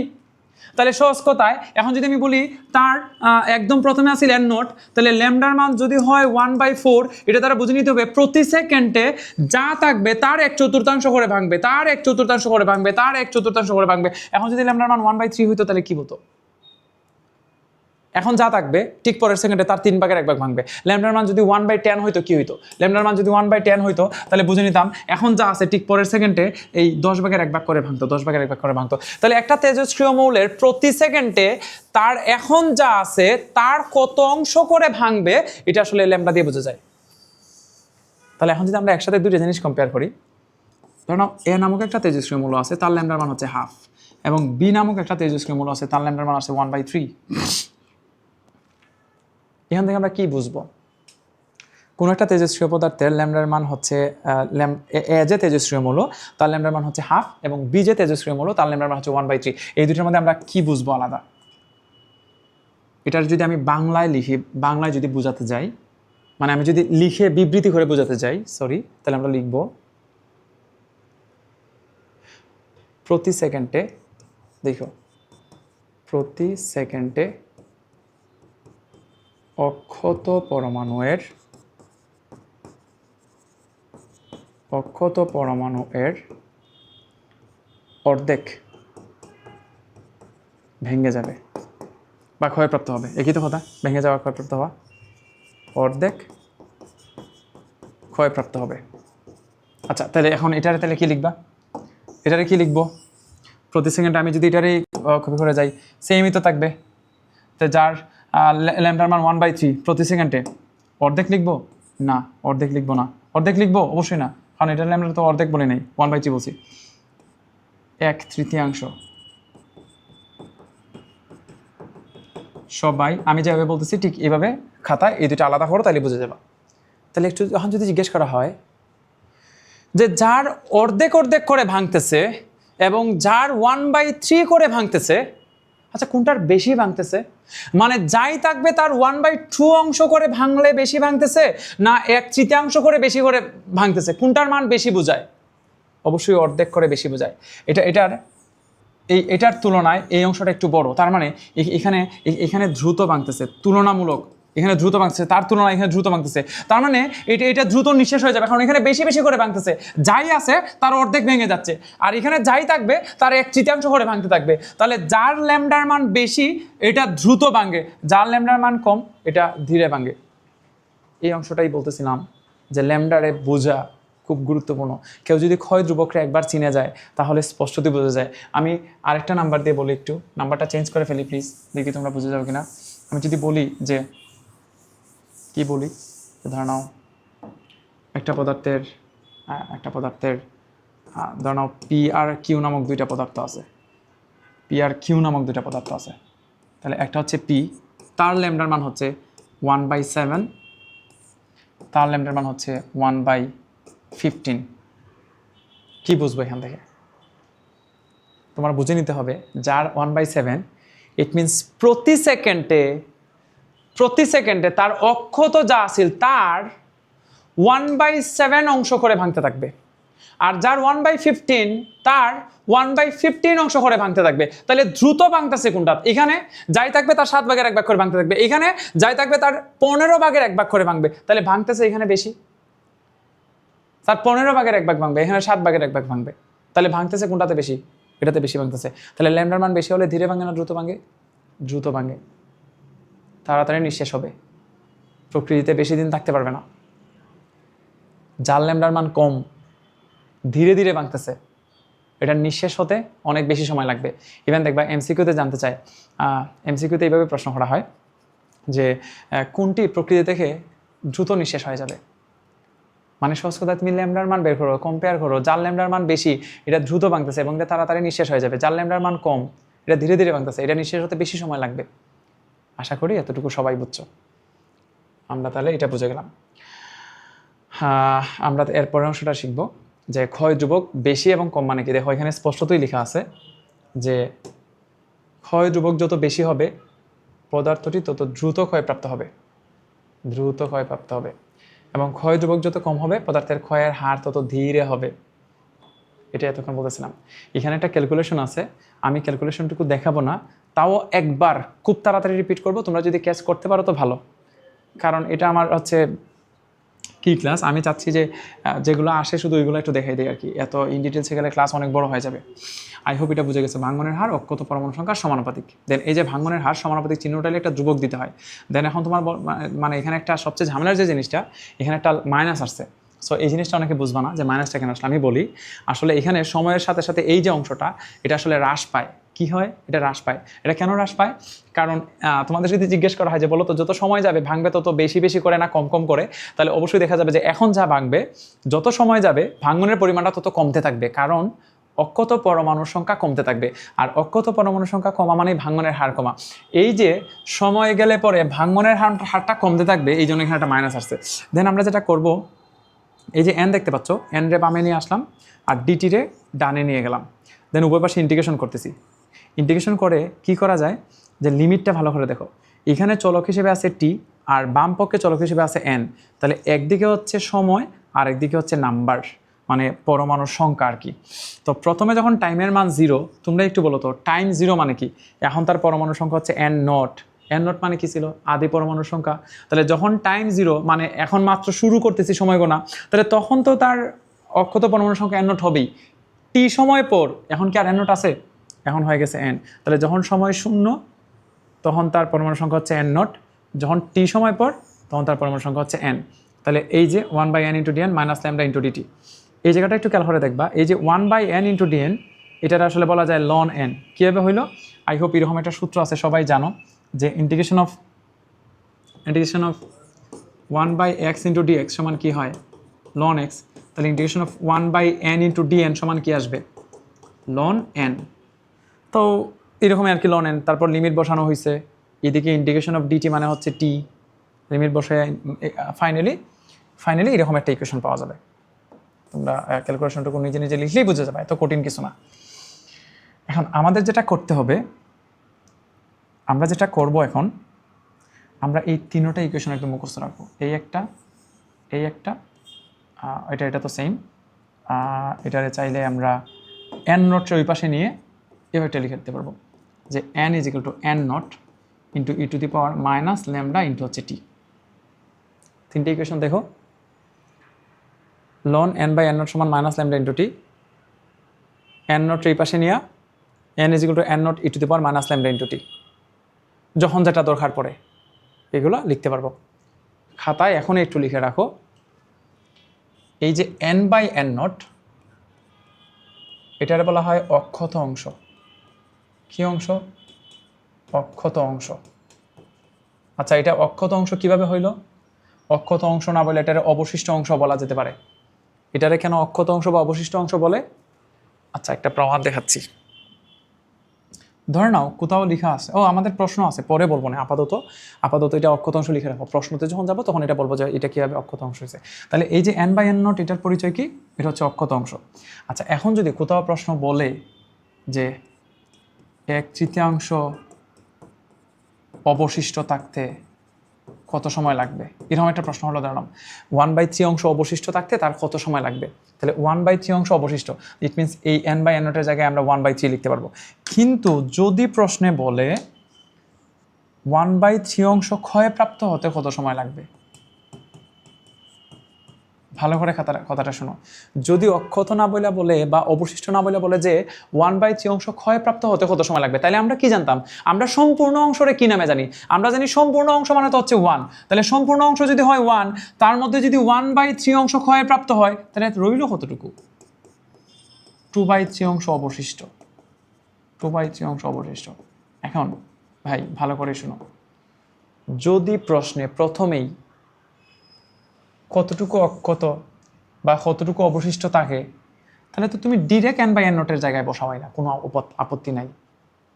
কিন্তু যদি অবশিষ্ট কতটুকু না বলে যে এত অংশ ক্ষয়প্রাপ্ত হতে কতটুকু সময় লাগবে, ক্ষয় হতে কতটুকু সময় লাগবে, বিনষ্ট হতে কতটুকু সময় লাগবে, ইট মিনস তোমাকে মাইনাস করে এখানে আসতে হবে, কারণ সম্পূর্ণ অংশ মানে হচ্ছে 1। আর আমাদের n/n নটের পরিচয় কতটুকু রয়ে গেছে ওইটা, কতটুকু ভাঙছে ওইটা না, কতটুকু রয়ে গেছে, অক্ষত রয়ে গেছে, অবশিষ্ট রয়ে গেছে, এটা হচ্ছে n/n নট। আশা করি বুঝছো। তাহলে আমাদের ইকুয়েশনটাকে আমি একটু যদি একটু বলি আবার, ইকুয়েশন হচ্ছে n = n not into e to the power minus lambda into t। কোনটার পরিচয় কি বলি? অক্ষত পরমাণু, আদি পরমাণু। ই তো আর একটা ধ্রুব সংখ্যা, ল্যামডার পরিচয়টা মনে আছে, ক্ষয় ধ্রুবক, আর টি হচ্ছে টাইম। এটা হচ্ছে এই সবার মধ্যে relation, n = n not e to the power minus lambda into t। একটা প্রশ্ন দেখাই তোমাদেরকে। রেডিয়ামের এক খণ্ড 500 বছর তেজস্ক্রিয় বিকিরণ নিঃসরণ করে 1/4 পরিণত হয়। পোলাপান 1/4 পরিণত হয় মানে কি? 1/4 হইছে, অবশিষ্ট আছে, ভাইঙ্গা টাইঙ্গা রয়ে গেছে 1/4। ইট মিনস এটা ডিরেক্ট n/n নটের মান।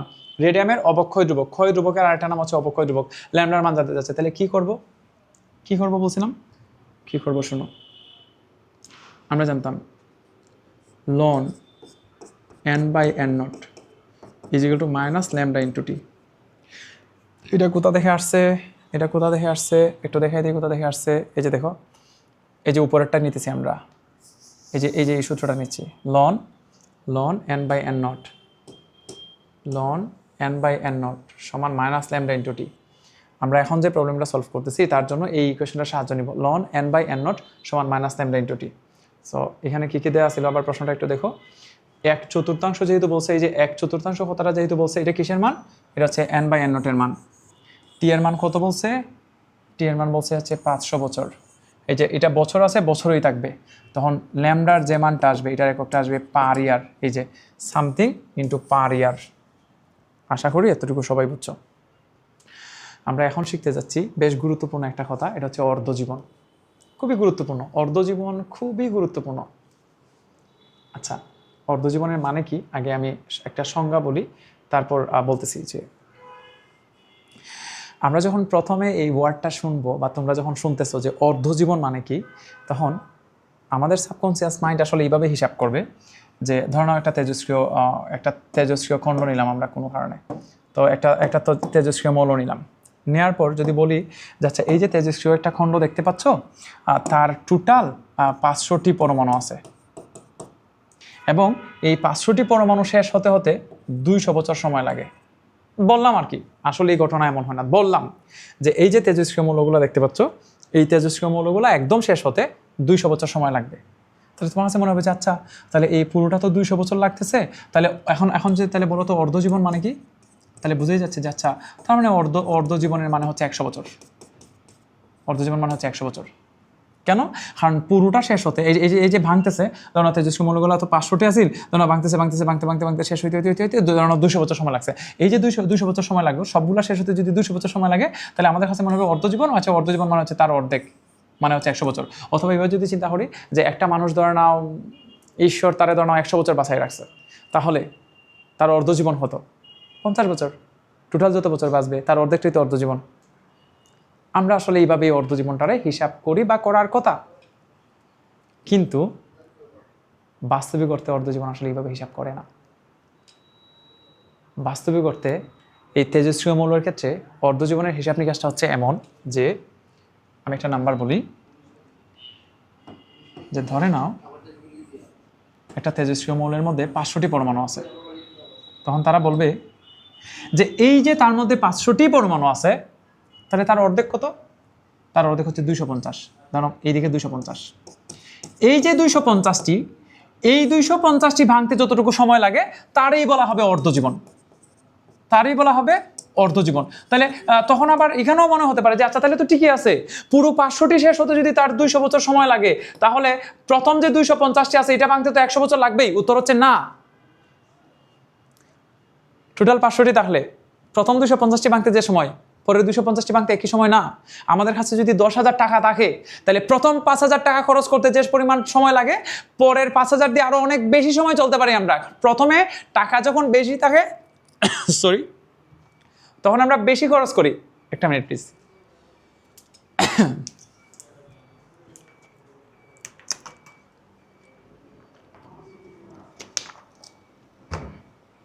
প্রথমে টাকা যখন বেশি থাকবে আমরা আসলে বেশি খরচ করব।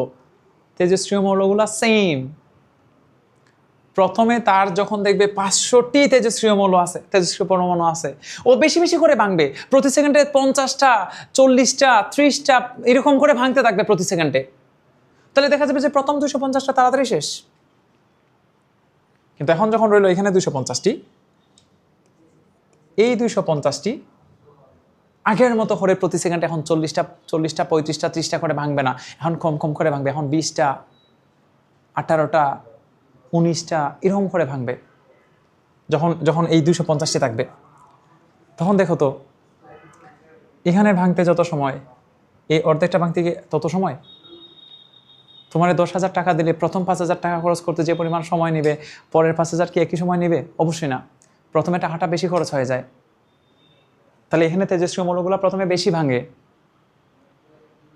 তাই অবশ্যই সংজ্ঞাটা এইভাবে বলি না যে সবগুলা শেষ হতে যত সময় তার অর্ধেক অর্ধজীবন বলে না। এটা হিসাবটা হচ্ছে তার যতটা পরমাণু, তার অর্ধেকটা ভাঙতে যে সময়, তার বলা হয় অর্ধজীবন। এখন আমি আরো সহজ করে ফেলি বিষয়টা। কাহিনীটা দেখো, ধরো না কোনো একটা তেজস্ক্রিয় মৌল, ধরো না এটা কোনো একটা তেজস্ক্রিয় মৌল,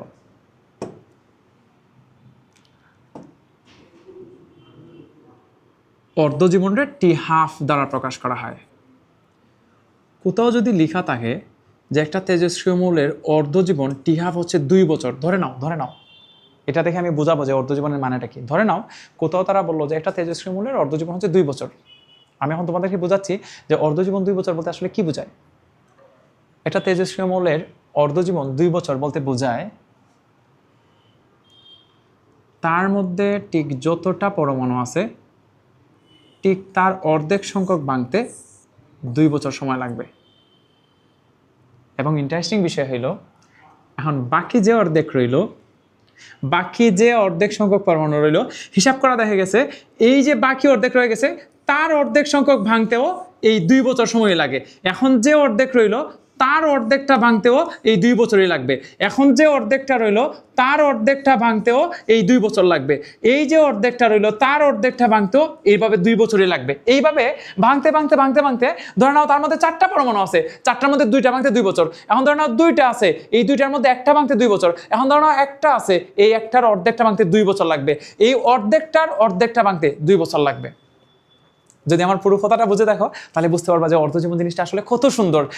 তার মধ্যে এখন যতটাই থাকবে ঠিক তার অর্ধেক সংখ্যক ভাঙতে যতটুকু সময় লাগবে, এটা হচ্ছে অর্ধজীবন। আচ্ছা, আমি আরেকটা নাম্বার নিয়ে কাজ করি। ধরে নাও যে একটা তেজস্ক্রিয় মৌলের একদম প্রথমে 64 গ্রাম আছে। 64 গ্রাম আছে। এটা ওই যে ইউনিভার্সিটিগুলোতে ক্যালকুলেটর ইউজ করতে দেয় না, এবং বোর্ড পরীক্ষায় তো তুলনামূলক সহজ হয়, তো এখানে এইসব প্রশ্ন আসে। সবাই একটু মনোযোগ দিয়ে শোনো। বললাম যে একটা তেজস্ক্রিয় মৌলের একদম প্রথমে 64 গ্রাম আছে, একদম প্রথমে। এটার N নট বলা যেতে পারে। এবং তার অর্ধজীবন মানে টি হাফ হচ্ছে কত বছর? 2 বছর। ধরে নাও 2 বছর। তাহলে এখন তুমি বলো তো, অর্ধজীবন যদি 2 বছর হয় তাহলে বলো তো 6 বছর পরে কতটুকু অবশিষ্ট থাকবে? দেখো কীভাবে হিসাব করা যায়। তাহলে যেহেতু অর্ধজীবন 2 বছর, তাহলে প্রতি 2 বছর পর পর এটা অর্ধেক হবে। তাহলে একদম প্রথমে 64 গ্রাম, 2 বছর পরে হবে তার অর্ধেক মানে 32 গ্রাম, আরও 2 বছর পরে হবে 16 গ্রাম, আরও 2 বছর হবে 8 গ্রাম। এই যে দেখো, তাহলে শিওর বুঝেই যাচ্ছে 2 2 2 6 বছর হয়ে গেছে। 6 বছর পরে তার কাছে 8 গ্রাম থাকবে। এটা 16 গ্রাম, এটা 32 গ্রাম।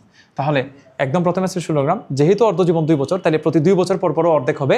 তাহলে একদম প্রথমে 16 গ্রাম, 2 বছর পরে 32, আরও 2 বছর পরে 16, আরও 2 বছর পরে 8, আরও 2 বছর পরে যদি জানতে চাইতো আরও 2 বছর পরে 4, আরও 2 বছর পরে 2, আরও 2 বছর পরে 1, আরও 2 বছর পরে অর্ধেক, আরও 2 বছর পরে 0.25, আরও 2 বছর পরে 0.125, এইভাবেও চেঞ্জ হতে থাকবে।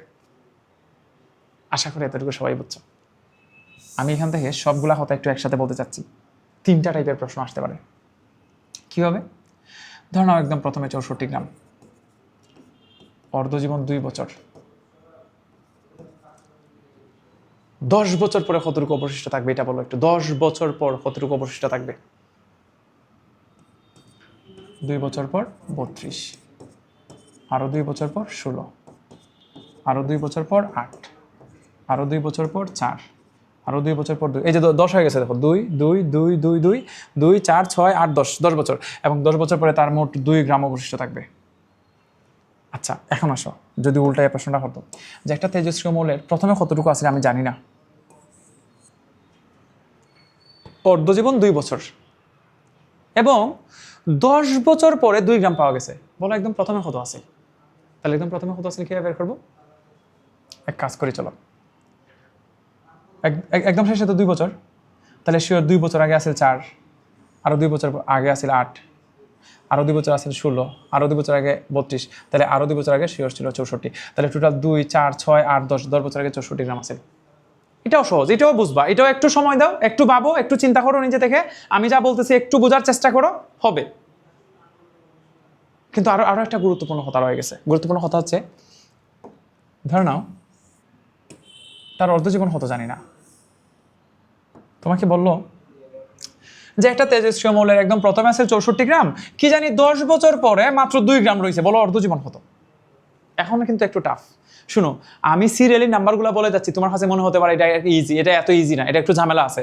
তারা বলতেছে একদম প্রথমে আছে 64 গ্রাম, 10 বছর পরে পাওয়া গেছে 2 গ্রাম, তোমাকে বলতে হবে তার অর্ধজীবন হতো।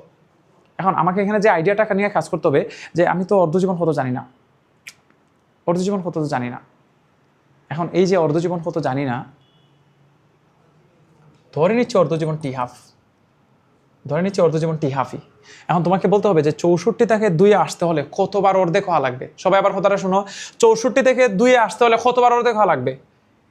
একবার হয়ে 32, 2 বার হয়ে 16, 3 বার হয়ে 8, 4 বার হলে 4, 5 বার হলে 2। তাহলে শিওর অর্ধেক হওয়া লাগছে 5 বার। অর্ধেক হওয়া লাগছে কতবার? 5 বার। তাহলে শিওর 5টা টি হাফ মিলে 10 বছর। কেন এইভাবে লিখলাম আবার শোনো, কারণ আমাদের হিসাব অনুযায়ী অর্ধেক হয়েছে 5 বার এবং ওরা বলে দিছিল টোটাল নাকি 10 বছর। তাহলে শিওর 5 বার অর্ধেক হওয়া মানে তো হচ্ছে 5টা টি হাফ, কারণ প্রত্যেকটা টি হাফে তো একবার করে অর্ধেক হয়। একটা টি হাফে অর্ধেক, পরে টি হাফে আবার অর্ধেক, পরে টি হাফে আবার অর্ধেক, পরে টি হাফে আবার অর্ধেক। তাহলে 64 থেকে 2 গ্রামে আসতে হলে অর্ধেক হয়েছে 5 বার, তাহলে 5টা টি হাফ মিলে 10 বছর, সুতরাং টি হাফ হচ্ছে 2 বছর। 5 এদিকে নিয়ে আসো, 10/5 মানে আনসার হচ্ছে 2 ইয়ার্স। আশা করি এতটুকু সবাই বুঝছো। এখন আমি এই পুরো অংশটারে আরো সহজ করে দিচ্ছি। সবাই নোট করো, খাতায় লিখে রাখো। আমি বড় করে লিখে দিচ্ছি, সবাই খাতায় নোট করো, আমার সাথেই নোট করে ফেলো, সাথেই নোট করে ফেলো।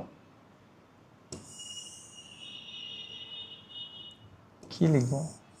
শিট, আচ্ছা কি লিখবো বলতেছি, আগে দাগ টানি, দেখি কতটা দাগ টানা যায়। 2, হায় রে বাবা রে,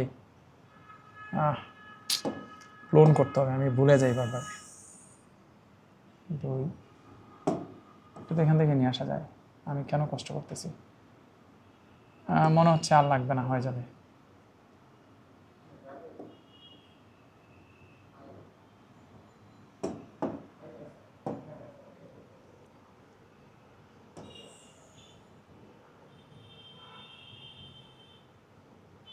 কি লিখবো জানি,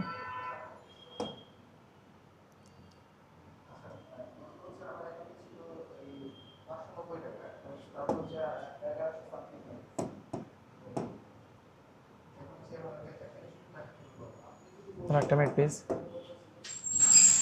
আগে লিখে ফেলি তারপর দেখি গোল কয়টা লাগে। আমার দরকার হচ্ছে এখানে লিখবো কয়টা টি হাফ। ও আচ্ছা, বুঝে গেছি। এখানে লিখবো অর্ধ জীবন কয়টা টি হাফ। তারপরে লিখবো ক্ষয়প্রাপ্ত হয় কতটুকু। তারপরে লিখবো কতটুকু অবশিষ্ট আছে। নোট করো, যদি একটা টি হাফ দিই, একটা টি হাফ, তাহলে ক্ষয়প্রাপ্ত হয় অর্ধেক। এই অর্ধেক মানে 50%, পার্সেন্টেজটাও লিখে রাখবা। আর অবশিষ্ট হয় অর্ধেক মানে 50%। মজার বিষয় হলো গিয়া অর্ধেক ক্ষয়প্রাপ্ত হওয়া আর অর্ধেক অবশিষ্ট থাকা সেম জিনিস। অর্ধেক ভাঙছে মানে তো অর্ধেক রয়ে গেছে। আচ্ছা, 2টা টি হাফ, ইট মিনস প্রথমেই তো 50% ভেঙে গেছিল। এই যে আমরা যে একটা তেজস্ক্রিয় মৌলের কথা বলছিলাম, ধরো এটা একটা তেজস্ক্রিয় মৌল, তো একটা টি হাফ দিলেই তো দেখা যাবে যে অর্ধেকটা ভেঙে যাবে। একটা টি হাফ দিলেই তো এই অর্ধেকটা ভেঙে গেছে, তাহলে এই অর্ধেকটা তো প্রথম টি হাফই শেষ। তারপরে টি হাফে এই যে অর্ধেক হয়েছিল তারও অর্ধেকটা শেষ। তাহলে এখন টোটাল কত পার্সেন্ট ভাঙছে এটা যদি বলি, তুমি একটু যদি খেয়াল করো, তাহলে দেখবা যে হচ্ছে এখানে পার্সেন্টেজটা আসবে অর্ধেক আরও অর্ধেকের অর্ধেক, মানে 4 ভাগের ক্ষয়প্রাপ্ত হয়ে গেছে 4 ভাগের 3 ভাগ। এই যে দেখো, 1, 2, 3, 4, 4টার মধ্যে এই 3টা অংশ ভেঙে গেছে, এই 3টা অংশ শেষ। এটার যদি পার্সেন্টেজে নাও তাহলে 75%। কীভাবে 75% হয়েছে দেখো, 50 আরও 50-এর অর্ধেক 25, 50 আর 25 মিলে 75%। তাহলে রয়েছে কত? রয়েছে 1/4। তাহলে রয়েছে পার্সেন্টেজ বললে কত? 25% রয়েছে, অবশিষ্ট 25%। আচ্ছা, 3টা টি হাফ পরে কী হবে দেখো, 3টা টি হাফ পরে মানে ওই যে আরও অর্ধেক রয়েছিল এটারও অর্ধেক ভেঙে যাবে। আচ্ছা, তুমি যদি এটা খেয়াল করো, তাহলে ভেঙে গেছে হচ্ছে 8 ভাগের মধ্যে 7 ভাগ। এটা যদি পার্সেন্টেজে নেই তাহলে 75-এর আরও হচ্ছে 12.5, আর তাহলে 75 যোগ 12.5, তাহলে আনসার আসবে 75 প্লাস 12.5, 87.5। তাহলে 87.5%ই ভেঙে গেছে, রয়েছে মাত্র হচ্ছে 12.5%। এবং এটা যদি আমরা পার্সেন্টেজে নিই তাহলে আসবে 1/8, অবশিষ্ট হচ্ছে 1/8। এবং এখন যদি আমরা 4টা টি হাফ পরে যাই তাহলে থাকবে হচ্ছে 16 ভাগের 15। এবং এটার সাথে যদি আমরা আবার যদি এটার যদি পার্সেন্টেজে নেই 16 ইন্টু হচ্ছে 100%, তাহলে আসবে 93.75, 93.75% ভেঙে গেছে। এবং রয়েছে কত? রয়েছে মাত্র 6.25%, এবং এটা যদি ভগ্নাংশ নিই তাহলে হচ্ছে 16 ভাগের 1 অংশ রয়ে গেছে। আচ্ছা যদি 5টা টিহাফ দিই, 5টা টিহাফ দিই তাহলে 32/31ই ভেঙে গেছে। দেখি 31/32 × 100%, ভাই প্রায় 96.875% ভেঙে গেছে, এবং রয়েছে হচ্ছে 32/1 অংশ। এবং এটা যদি পার্সেন্টেজে নেই তাহলে -100 করে দিলে 31.25। আর লাগবে না, এতগুলো লাগবে না, 4টা হলে হয়তো, আমি 5টা দিছি। নাম্বারগুলা একদম মুখস্থ করে ফেলো ভাই। এমসিকিউতে ভালো করতে হলে, সিকিউতে আগে আনসার বুঝে যেতে হলে একদম মুখস্থ করে ফেলো চার্ট, বাকিটা পাওয়া যাবে পরে। কি হয়েছে না হয়েছে আমি এক্সাম্পল দিয়ে বোঝাচ্ছি। কি হয়েছে না হয়েছে আমি এই চার্ট থেকে আমার প্রশ্নের সাথে এটার আমি মিল রেখে বোঝাবো। আচ্ছা একটা প্রশ্ন দেখাই ফেলি, তারপর বলতেছি। একটি তেজস্ক্রিয় পদার্থের অর্ধায়ু 15 দিন, টি-হাফের মান 15 বলে দিছে, কতদিনে ওই পদার্থের 65% ক্ষয়প্রাপ্ত হবে? আচ্ছা 65% যদি ক্ষয়প্রাপ্ত হতে হয়, দেখো তো এটা আমাদের লিস্টের কোন অংশের মধ্যে আছে? 65% দেখো তো এই রেঞ্জের মধ্যে আছে কিনা? 50-এর চেয়ে বেশি এবং 75-এর চেয়ে কম। এই রেঞ্জের মধ্যে যদি হতে হয় তাহলে আনসার একটা টি-হাফের চেয়ে বেশি হতে হবে। এটা অ্যাকচুয়ালি টাইম বললেই হইতো, এটা টি-হাফ না বলে টাইম বলে চলো। সময় একটা টি-হাফের চেয়ে, সময় একটা টি-হাফের চেয়ে বেশি কিন্তু 2টা টি-হাফের চেয়ে কম। কি বলছি? একটা টি-হাফের চেয়ে বেশি কিন্তু 2টা টি-হাফের চেয়ে কম। তার মানে আমাদের আনসারটা একটা টি-হাফ মানে 15 থেকে বেশি হতে হবে এবং 30-এর চেয়ে কম হতে হবে। তার মানে এই রেঞ্জের মধ্যে একটা আনসার হতে হবে। আমি শিওর কোনো রকমের ক্যালকুলেশন ছাড়াই আমি বলে দিতে পারি এই প্রশ্নের আনসার হতে হবে, যেহেতু 65% ক্ষয়প্রাপ্ত হতে হবে, তাহলে একটা টি-হাফের চেয়ে বেশি মানে 15 দিনের চেয়ে বেশি কিন্তু 2টা টি-হাফের চেয়ে কম মানে 30 দিনের চেয়ে কম হতে হবে। এবং তোমার যদি অপশনে একটাই থাকে এরকম, মানে তুমি, আমার কথা হচ্ছে তোমার এই আইডিয়াটা যেন ভালো করে থাকে, এবং এরকম যদি একটাই অপশনে থাকে তখন যেন তোমার আর ক্যালকুলেটর না চাপতে হয় যে 15-এর চেয়ে বেশি এবং 30-এর চেয়ে কম। আচ্ছা সেম আমি একটু পার্সেন্টেজটা বাড়াইতো, যেমন ধরো এখন যদি এখানে 65% না হয় 75% হইতো, দেখো ডিরেক্ট আনসার বলা যায়। 75% হতে হলে 2টা টি-হাফ লাগবে, 2টা টি-হাফ মানে হচ্ছে 30 দিন লাগবে শিওর। আচ্ছা যদি 80% বলতো, 80% ক্ষয়প্রাপ্ত হতে কত পার্সেন্ট লাগবে? আচ্ছা দেখো 80% মানে হচ্ছে কি, 80% দেখো তো এই 2টা রেঞ্জের মধ্যে কিনা, 75-এর চেয়ে বেশি কিন্তু 87-এর চেয়ে কম। তাহলে আমি শিওর 2টা টি-হাফের চেয়ে বেশি কিন্তু 3টা টি-হাফের চেয়ে কম। তার মানে 30 থেকে বেশি হইতো কিন্তু 45-এর চেয়ে কম হইতো। আচ্ছা দেখি আর কিছু আছে কিনা। আছে এমন অনেকগুলো সিকিউ আছে, আমি আচ্ছা এটা একটু পরে ফেলি, দেখি এখান থেকে আমরা ওই চার্ট থেকে এটা আমাদের কি সাহায্য করে। অর্ধায়ু 4 দিন, টি-হাফ কতদিন পরে টাইম বের হতে বলছে? 1/20 অংশ অবশিষ্ট থাকবে। 1/20 অংশটা কোথায় আছে একটু যদি বলি। 1/20 এটা আসলে কার কাছে আছে? আচ্ছা 1/20 অংশ একটু খেয়াল করে দেখো তো। এটা কি অবশিষ্ট বলছে না ক্ষয় বলছে? এটা একটু বুঝে আসে আগে, সরি, এটা বোঝা খুব জরুরি। অবশিষ্ট নাকি ক্ষয় এটা বোঝা খুব জরুরি। অবশিষ্ট বলছিল, 1/20 অংশ অবশিষ্ট থাকবে। 1/20 অংশ কিন্তু অবশিষ্ট। আচ্ছা 1/20 অংশ দেখো কোন জায়গাটাতে অবশিষ্ট, এই যে অবশিষ্ট 1/20 কোন জায়গাটা দেখো তো। 1/20 এই 2টা রেঞ্জের মধ্যে কিনা, 1/16 আর 1/32-এর মাঝামাঝি। তাহলে আমি শিওর আমাদের আনসারটা 4টা টি-হাফের চেয়ে বেশি কিন্তু 5টা টি-হাফের চেয়ে কম। তার মানে 4টা টি-হাফের চেয়ে বেশি 5টা টি-হাফের চেয়ে কম। একটু মনে রেখো, 4টা টি-হাফের চেয়ে বেশি কিন্তু 5টা টি-হাফের চেয়ে কম। 4টা টি-হাফ মানে হচ্ছে 16-এর চেয়ে বেশি কিন্তু 5টা টি-হাফ 20-এর চেয়ে কম। 16-এর চেয়ে বেশি কিন্তু 20-এর চেয়ে কম। কোনটা অপশন আছে ভাই? একটাই অপশন আছে, 16-এর চেয়ে বেশি কিন্তু 20-এর চেয়ে কম। এই যে আনসার শিওর 17.32 রেঞ্জ। আমাকে একটু জানাও না সবাই, একটু কমেন্ট করে জানাও না প্লিজ, চার্টটা কি একদম ক্লিয়ার এবং সবাই কি বুঝছো? না হলে হয়তো আমি অন্যভাবে একটু বলার চেষ্টা করব। এই চার্টটা কি সবাই বুঝছো? একটু কমেন্ট বক্সে জানাও প্লিজ সবাই। তাহলে চলো আমরা এরপর থেকে শুরু করি। আমরা অর্ধজীবন নামে যে পড়তেছিলাম তার যে ইকুয়েশনটা, অর্ধজীবন বের করার ইকুয়েশন হচ্ছে টি-হাফ = 0.693 ডিভাইড বাই হচ্ছে ল্যামডা। সো আমি ফার্স্টে তোমাদেরকে একটু দেখাবো যে কেন টি-হাফ = 0.693 ডিভাইড বাই ল্যামডা। এই ইকুয়েশনটা কোথা থেকে আসলো। তো আমরা এখানে যে ইকুয়েশনটা পড়তেছিলাম এই পুরো অংশটা তোমাদেরকে আবার একটু মনে করাই দিতে যাচ্ছি যে একটু দেখো সবাই। প্রথম হতাটা ছিল এমন যে ভাঙ্গনের হার অক্ষত পরমাণু সংখ্যার সমানুপাতিক, দেন একটা ক্ষয় ধ্রুবক আসবে। এখানে মাইনাস চিহ্ন দ্বারা বোঝানো হয় যে সময়ের সাথে সাথে ভাঙনের হারটা কমতে থাকবে। সবই ঠিকঠাক আছে। এখানে জাস্ট একটু লিমিটে চেঞ্জটা আসবে, এবং লিমিটে কী চেঞ্জটা আসবে, যখন টাইমের মান 0 তখন তার যে পরমাণুর সংখ্যা এটা কি n0/2, সরি n0। যখন টাইমের মান 0 তখন তার যে পরমাণুর সংখ্যা এটা হচ্ছে n0। কারণ আমরা জানতাম যখন মাত্র সময় গণনা শুরু হয়েছে তখন তো তার পরমাণুর সংখ্যা একটাও ভাঙছে না, তাহলে তো এটা তো n0 সমান হবেই। এখন চলো আমরা t/2 সময় পর যাই, t/2 না t½ সময় পর যাই। এটা t½ দ্বারা কী বোঝানো হয়, এই যে অর্ধজীবন। এখন এই যে t½ তখন তার যে n, এই n-এর জায়গায় আমরা লিখতে পারবো n0/2।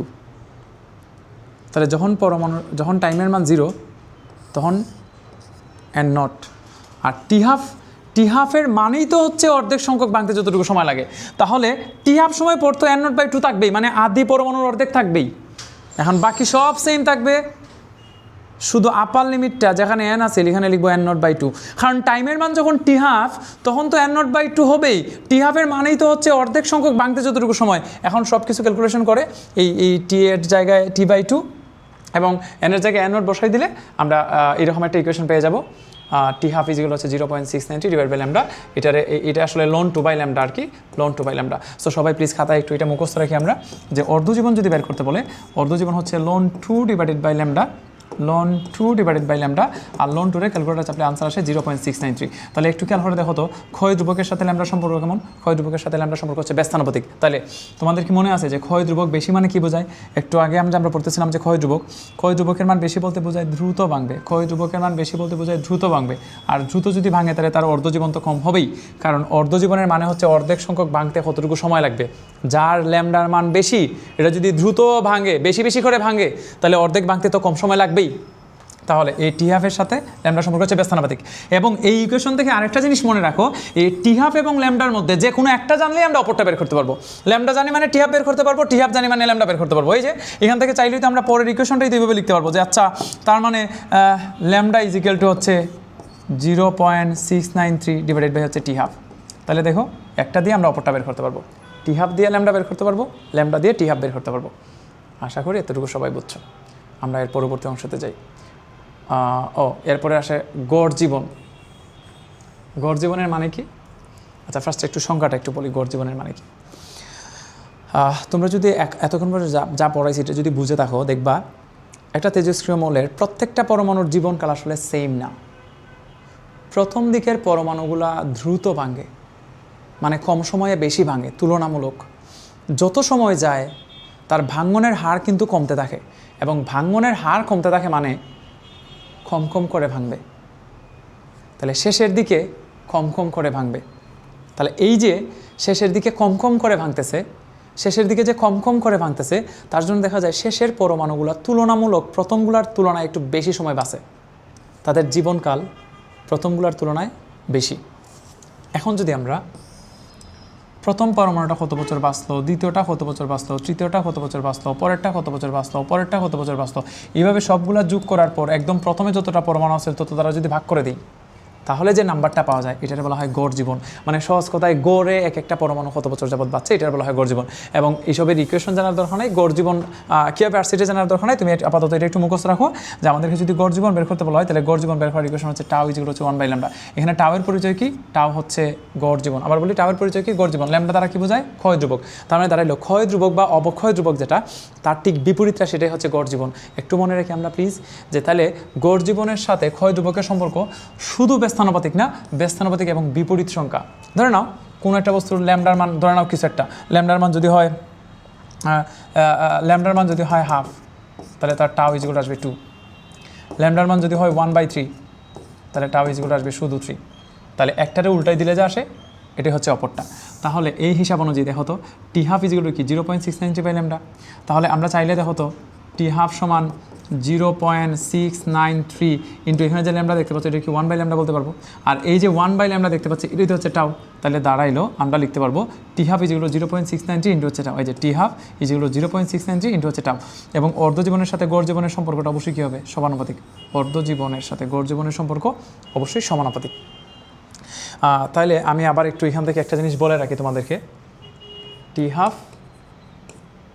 টাউ, ল্যামডা এই তিনজনের মধ্যে যে কোনো একটা দিয়ে যদি অপর যে কোনোটা জানতে চায় অবশ্যই বের করা সম্ভব।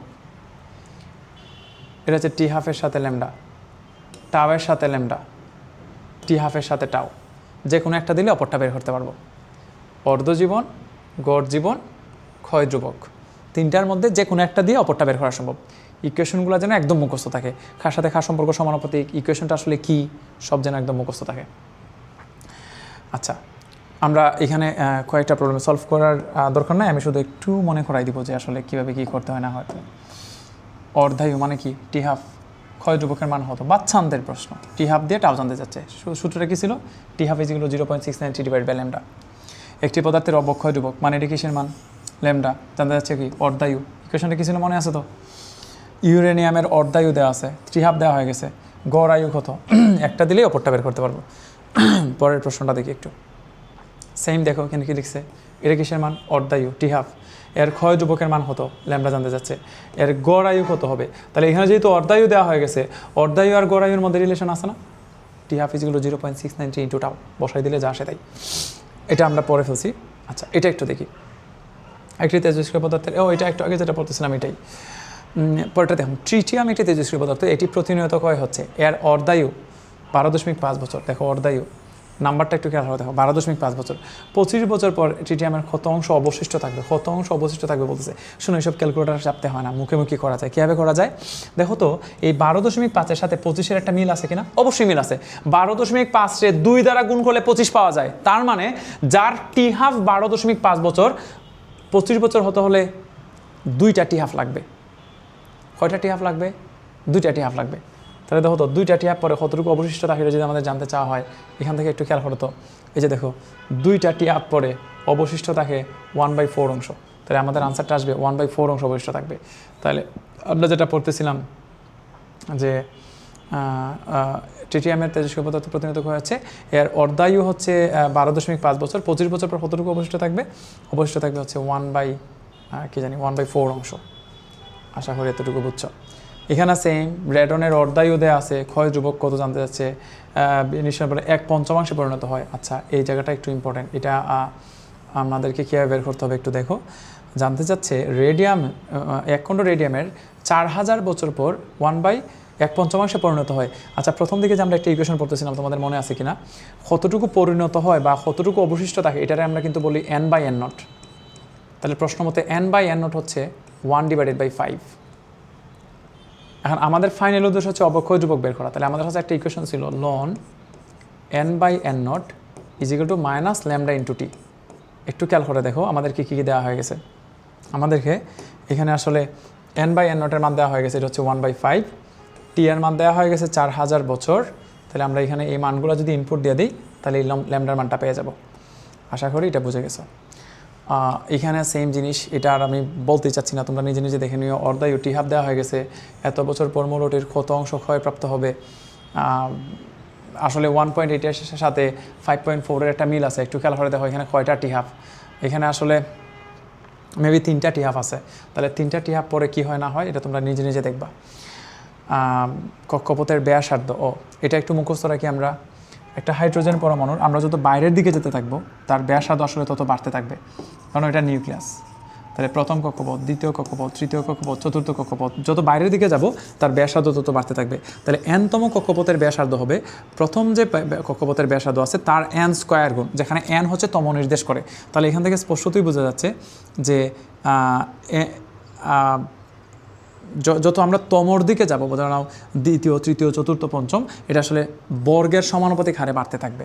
ব্যাসার্ধটা বাড়বে এবং বর্গের সমানুপাতিক হারে বাড়তে থাকবে। আর এদিকে তার এনার্জিটা তত বর্গের ব্যস্তানুপাতিক হারে কমতে থাকবে। তাহলে n-তম কক্ষপথের এনার্জি হবে প্রথম কক্ষপথে থাকা এনার্জির ডিভাইডেড বাই n² গুণ বর্গের ব্যস্তানুপাতিক হারে। আমরা এখন পর্যন্ত যা পড়ছি এখান থেকে কী কী টাইপের সৃজনশীল আসতে পারে কয়েকটা সৃজনশীল দেখব। সবাই মনোযোগ সহকারে পুরো অংশটা দেখো। এখানে বলা আছে এ ও বি দুটি তেজস্ক্রিয় মৌল। শোনো, আমি বাকিটুকু না পড়ে যা বুঝতে পারবো, দুইটা তেজস্ক্রিয় মৌল আছে, একটা হচ্ছে এ আর একটা হচ্ছে বি। যেহেতু তেজস্ক্রিয় মৌল দুইটা ভিন্ন ভিন্ন, একটা এ এবং একটা বি, আমি শিওর তাদের ল্যামডা সেম না, কারণ ল্যামডা নির্ভর করে উপাদানের উপর। যেহেতু দুইটা ভিন্ন উপাদান তাহলে ল্যামডা আলাদা, আর ল্যামডা ক্ষয় ধ্রুবক যদি আলাদা হয় তাহলে টি হাফও আলাদা আলাদা, টাও আলাদা আলাদা, এগুলো একই জিনিস না, ভিন্ন ভিন্ন হবে। ল্যামডা আলাদা মানে টি হাফ আলাদা মানে টাও আলাদা, গড় জীবন অর্ধ জীবন সবগুলো আলাদা আলাদা হবে। আচ্ছা, তো তাদের অর্ধায়ু যথাক্রমে 6 দিন এবং 9 দিন। তাহলে প্রথম যে মৌলটা তার অর্ধজীবন হচ্ছে 6 দিন এবং বি যে মৌলটা তার হচ্ছে 9 দিন। তাহলে দুইটারই কি টি হাফ দেওয়া হয়ে গেছে। T half of a, t half of a যেটা, টি হাফ অফ এ যেটা, এটার হচ্ছে কয় দিন? 6 দিন। বি যে মৌলটা টি হাফ অফ বি, তার অর্ধজীবন হচ্ছে 9 দিন, 9 ডেইজ। প্রথম প্রশ্ন, বি মৌলের গড় আয়ু নির্ণয় করো। ভাই অর্ধজীবন দেওয়া হয়ে গেছে গড় আয়ু, গড় আয়ু মানে হচ্ছে টাও। টাও সমান কি আসে? আমরা গ নাম্বার প্রশ্ন সলভ করতেছি। টাও সমান কি জানি? টাও সমান হচ্ছে টাও সমান আমরা টি হাফ দিয়ে শুরু করব। টি হাফের ইকুয়েশনটা হচ্ছে 0.693 ইন্টু হচ্ছে টাও। তাহলে আমাদেরকে যদি গড় জীবন বের করতে বলা হয় তাহলে টাও সমান আসবে টি হাফ ডিভাইডেড বাই 0.693। এই তো যা আসে তাই অ্যান্সার। আশা করি এতটুকু সবাই বুঝছো। এখান থেকে এটা বসাই দিলে যা আসে তাই। আমাদের ঘ নাম্বার প্রশ্ন বলতেছে, ঘ নাম্বার প্রশ্ন যেটা, উভয় মৌলের 60% ক্ষয় হতে কোন মৌলটির অধিক সময় লাগবে, টাইম বের করতে বলতেছে। এখন আমরা এখান থেকে কোনো রকমের ক্যালকুলেশন না করে যে অংশটা বুঝতেছি, প্রথমটার তুলনায় দ্বিতীয়টার অর্ধজীবন বেশি। তার মানে আমরা যদি ল্যামডার কথা চিন্তা করি, আমরা জানি অর্ধজীবনের সাথে ল্যামডার সম্পর্ক হচ্ছে ব্যস্তানুপাতিক। তাহলে অর্ধজীবন যেহেতু দ্বিতীয়টার বেশি, তাহলে ক্ষয় ধ্রুবক প্রথমটার বেশি। আবার ক্ষয় ধ্রুবক যার বেশি এটা কিন্তু দ্রুত ভাঙে, তাহলে সময় কম লাগবে। তাহলে আমি শিওর এ মৌলটার সময় কম লাগবে। এখন প্রশ্ন হচ্ছে আমরা অঙ্কটা সলভ করবো কীভাবে। তোমাদের প্রথম কাজ হচ্ছে এই দুইটা টি হাফ থেকে দুইটা মৌলেরই ল্যামডা বের করে রাখবা। ল্যামডা অফ এ কত এবং ল্যামডা অফ বি কত বের করে রাখবা। আই হোপ সবাই ল্যামডা বের করতে পারবা। ল্যামডা হচ্ছে 0.693 ইন্টু হচ্ছে টি হাফ। এই ইকুয়েশন দিয়ে দুইটা মৌলের আলাদা আলাদা ল্যামডা বের করে রাখবা। এখন 60% ক্ষয় হওয়ার কথা বলতেছে। পোলাপান, তোমাদের কি মনে আছে যে আমরা আসলে কতটুকু ক্ষয় হয় এটা নিয়ে কাজ করি না, আমাদের দরকার কতটুকু অবশিষ্ট আছে। তাহলে যদি 60% ক্ষয় হয় তাহলে অবশিষ্ট আছে কতটুকু? 40% অবশিষ্ট আছে। আমরা জানতাম লন n/n0 ইজিক্যাল হচ্ছে মাইনাস ল্যামডা ইন্টু টি। আর এই যে 40%, এই 40% মানে হচ্ছে 0.4। তাহলে দাঁড়াইলো লন 0.4 ইজিক্যাল হচ্ছে মাইনাস ল্যামডা ইন্টু টি। এই যে ইকুয়েশনটা দেখতে পাচ্ছ, দুইটারই যেহেতু 60% ক্ষয় হওয়ার কথা বলছে, তাহলে দুইটারই তো অবশিষ্ট থাকবে 40%। তাহলে এই জায়গাটা সবার সেম থাকবে, শুধু প্রত্যেকটার জন্য আলাদা আলাদা যেটা হবে এটা হচ্ছে ল্যামডার মান। তাহলে একবার বসাবো ল্যামডা অফ এ, আবার বসাবো ল্যামডা অফ বি। তাহলে দুইটার জন্য ল্যামডা যেহেতু আলাদা আলাদা আসবে, সুতরাং টাইমের মানটা আলাদা আলাদা আসবে। টাইমটা বের করে কার বেশি লাগছে বলতেছে যে কার অধিক সময় লাগবে এটা বের করতে বলতেছে। আশা করি বুঝছো। পরবর্তী প্রশ্নটা হচ্ছে ঠিক আগেরটার মতো, দুটি তেজস্ক্রিয় মৌল এ এবং বি, যেহেতু দুইটা তেজস্ক্রিয় মৌল তাদের ল্যামডা, তাদের টি হাফ, তাদের টাও সব আলাদা আলাদা হবে। ক্ষয় ধ্রুবকের মান 0.181 পার ডে, আর এটা হচ্ছে 0.25, মানে আলাদা আলাদা দেওয়া আছে। গড় আয়ু নির্ণয় করো, এগুলো বাচ্চাদের প্রশ্ন, একটু খেয়াল করে দেখো। যেহেতু তাদের ল্যামডা দেওয়া হয়ে গেছে, তাহলে গড় আয়ু বের করা খুবই সহজ। গড় আয়ু মানে হচ্ছে টাও বের করতে বলতেছে। আমরা জানি টাও বের করার ইকুয়েশনটা কি? টাও ইজিক্যাল হচ্ছে 1/λ, মানে জাস্ট উল্টাই দিলে যা আসে তাই। তাহলে টাও সমান যদি হয় 1/λ, তাহলে জাস্ট বি মৌলটা নিয়ে একটা কাজ করতে বলছে। তাহলে B of tau equal to B of lambda করে দিলে যা আসে তাই। 75% ক্ষয় হতে প্রয়োজনীয় সময় একই হবে কিনা? ভাই একটু ভালো করে খেয়াল করে দেখো, 75% ক্ষয়ের কথা বলতেছে। আমরা কিন্তু ক্ষয় নিয়ে কাজ করি না, আমাদের দরকার কতটুকু অবশিষ্ট আছে।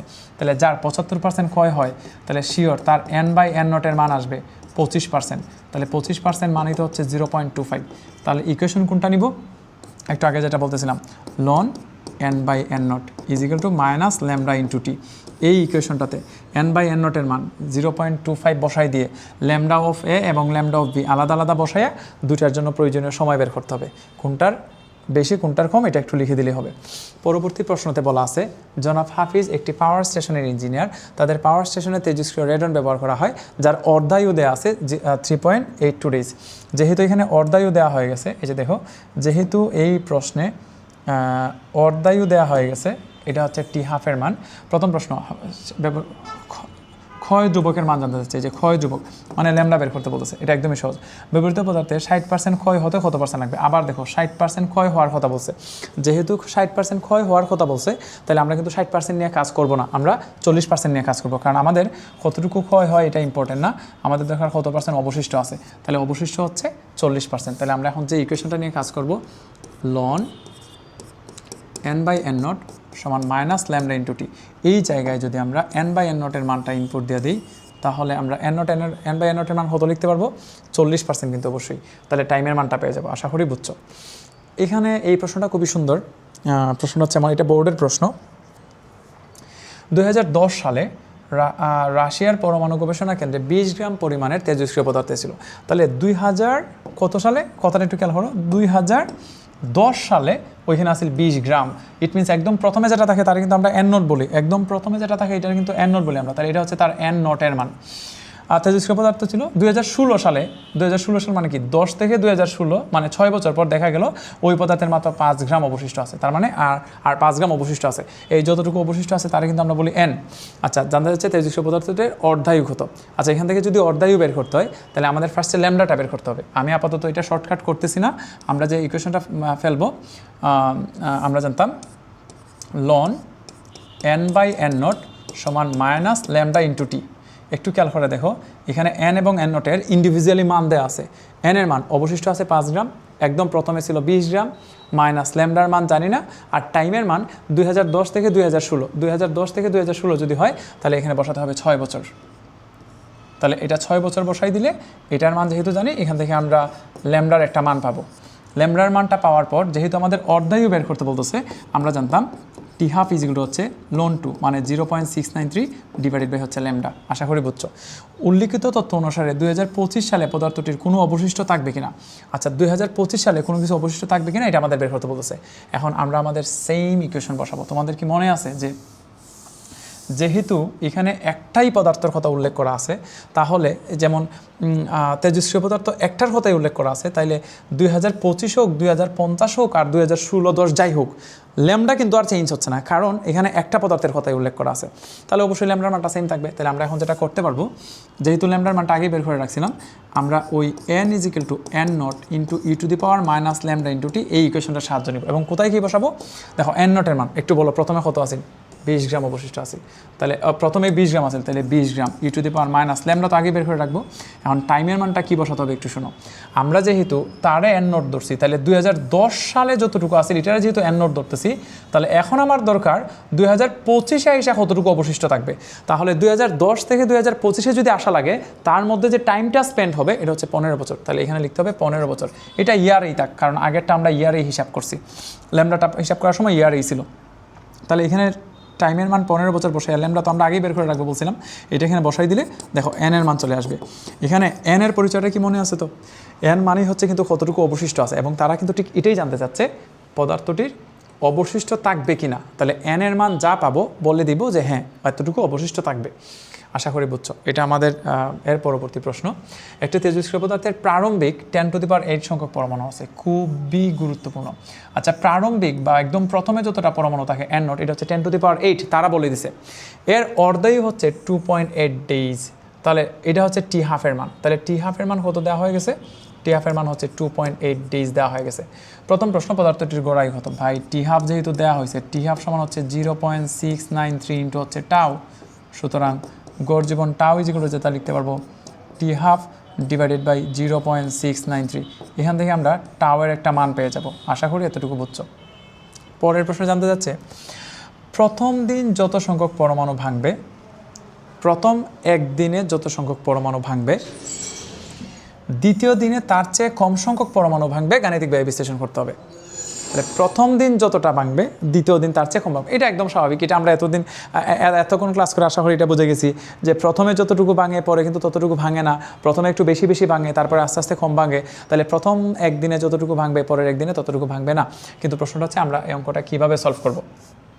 আচ্ছা, আমি এই পুরো অঙ্কটা একবারে সলভ করে দিতে যাচ্ছি। তো ফার্স্টে চলো আমরা একটু তার কী জানি বলে ল্যামডাটা একটু বের করে রাখি। ল্যামডা যেগুলো আসতেছে 0.693 divide by t half. T half মানে হচ্ছে 2.8। সো আমরা যদি এখন এটা ক্যালকুলেটার চাপি, ওয়েট এ মিনিট প্লিজ, আমি একটু ক্যালকুলেটারটা নেই।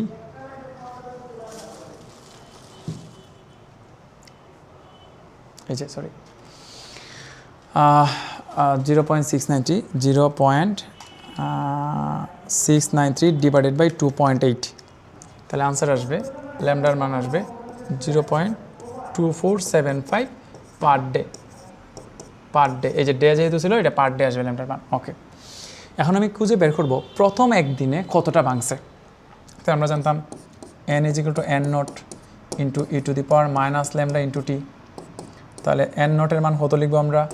একদম প্রথমে কিন্তু 10 টু দি পাওয়ার 8 সংখ্যক ছিল, তাহলে 10 to the power 8 into e to the power minus ল্যামডার মান হচ্ছে 0.2475। টাইমের মান তো একদিন বলছে, যেহেতু আমি প্রথম দিনের কথা বলতেছি, প্রথম দিন মানেই তো একদিনের কথা বলতেছে, এই এক আর লিখার দরকার নাই, ইন্টু 1 দেওয়ার কী দরকার। আচ্ছা, তাহলে দাঁড়ালো আমি একটু যদি ক্যালকুলেটার চাপি, একটু ওয়েট করো প্লিজ, আমি একটু ক্যালকুলেটার চাপা দেখে ফেলে আনসারটা কি আসে। -0.2475 into 10 to the power 8, answer আসলো যেতে নেই, আনসার আসতেছে কত? 10 টু দি পাওয়ার, ক্যালকুলেটারটা উল্টাপাল্টা আনসার দেয়, 7.8 ইন্টু 10 টু দি পাওয়ার 70। আচ্ছা, একটু যদি খেয়াল করো, এখানে যে n আসলো 7.8 ইন্টু 10 টু দি পাওয়ার 70 যা আসলো আর কি, এটা কিন্তু ভাঙছে না, এটা ভাঙার পরিমাণ আসছে না। একটু খেয়াল করে দেখো, এই যে nটা আসলো এটা বোঝায় একদিন পর কতটা রইছে। n কিন্তু হচ্ছে অবশিষ্ট বা অক্ষত পরমাণুর সংখ্যা। তাহলে প্রথমে আসেল 10 টু দি পাওয়ার 8, এখন একদিন পর আসে এতটা, তাহলে ভাঙছে কয়টা? আমি যদি বলি আচ্ছা প্রথমে আসেল 10টা কিন্তু একদিন পরে রয়েছে 7টা, তাহলে ভাঙলো কয়টা? বিয়োগ করলে তো পাওয়া যাবে, তাহলে 3টা ভাঙছে অবশ্যই। তাহলে প্রথমে আসেল 10 টু দি পাওয়ার 8, তাহলে আনসার আসবে 10 to the power 8 minus answer, তাহলে আনসারটা আসবে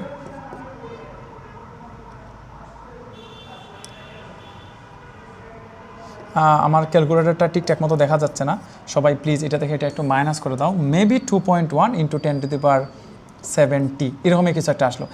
এটা কি আসলো? এটা হচ্ছে কতটি ভেঙে গেল।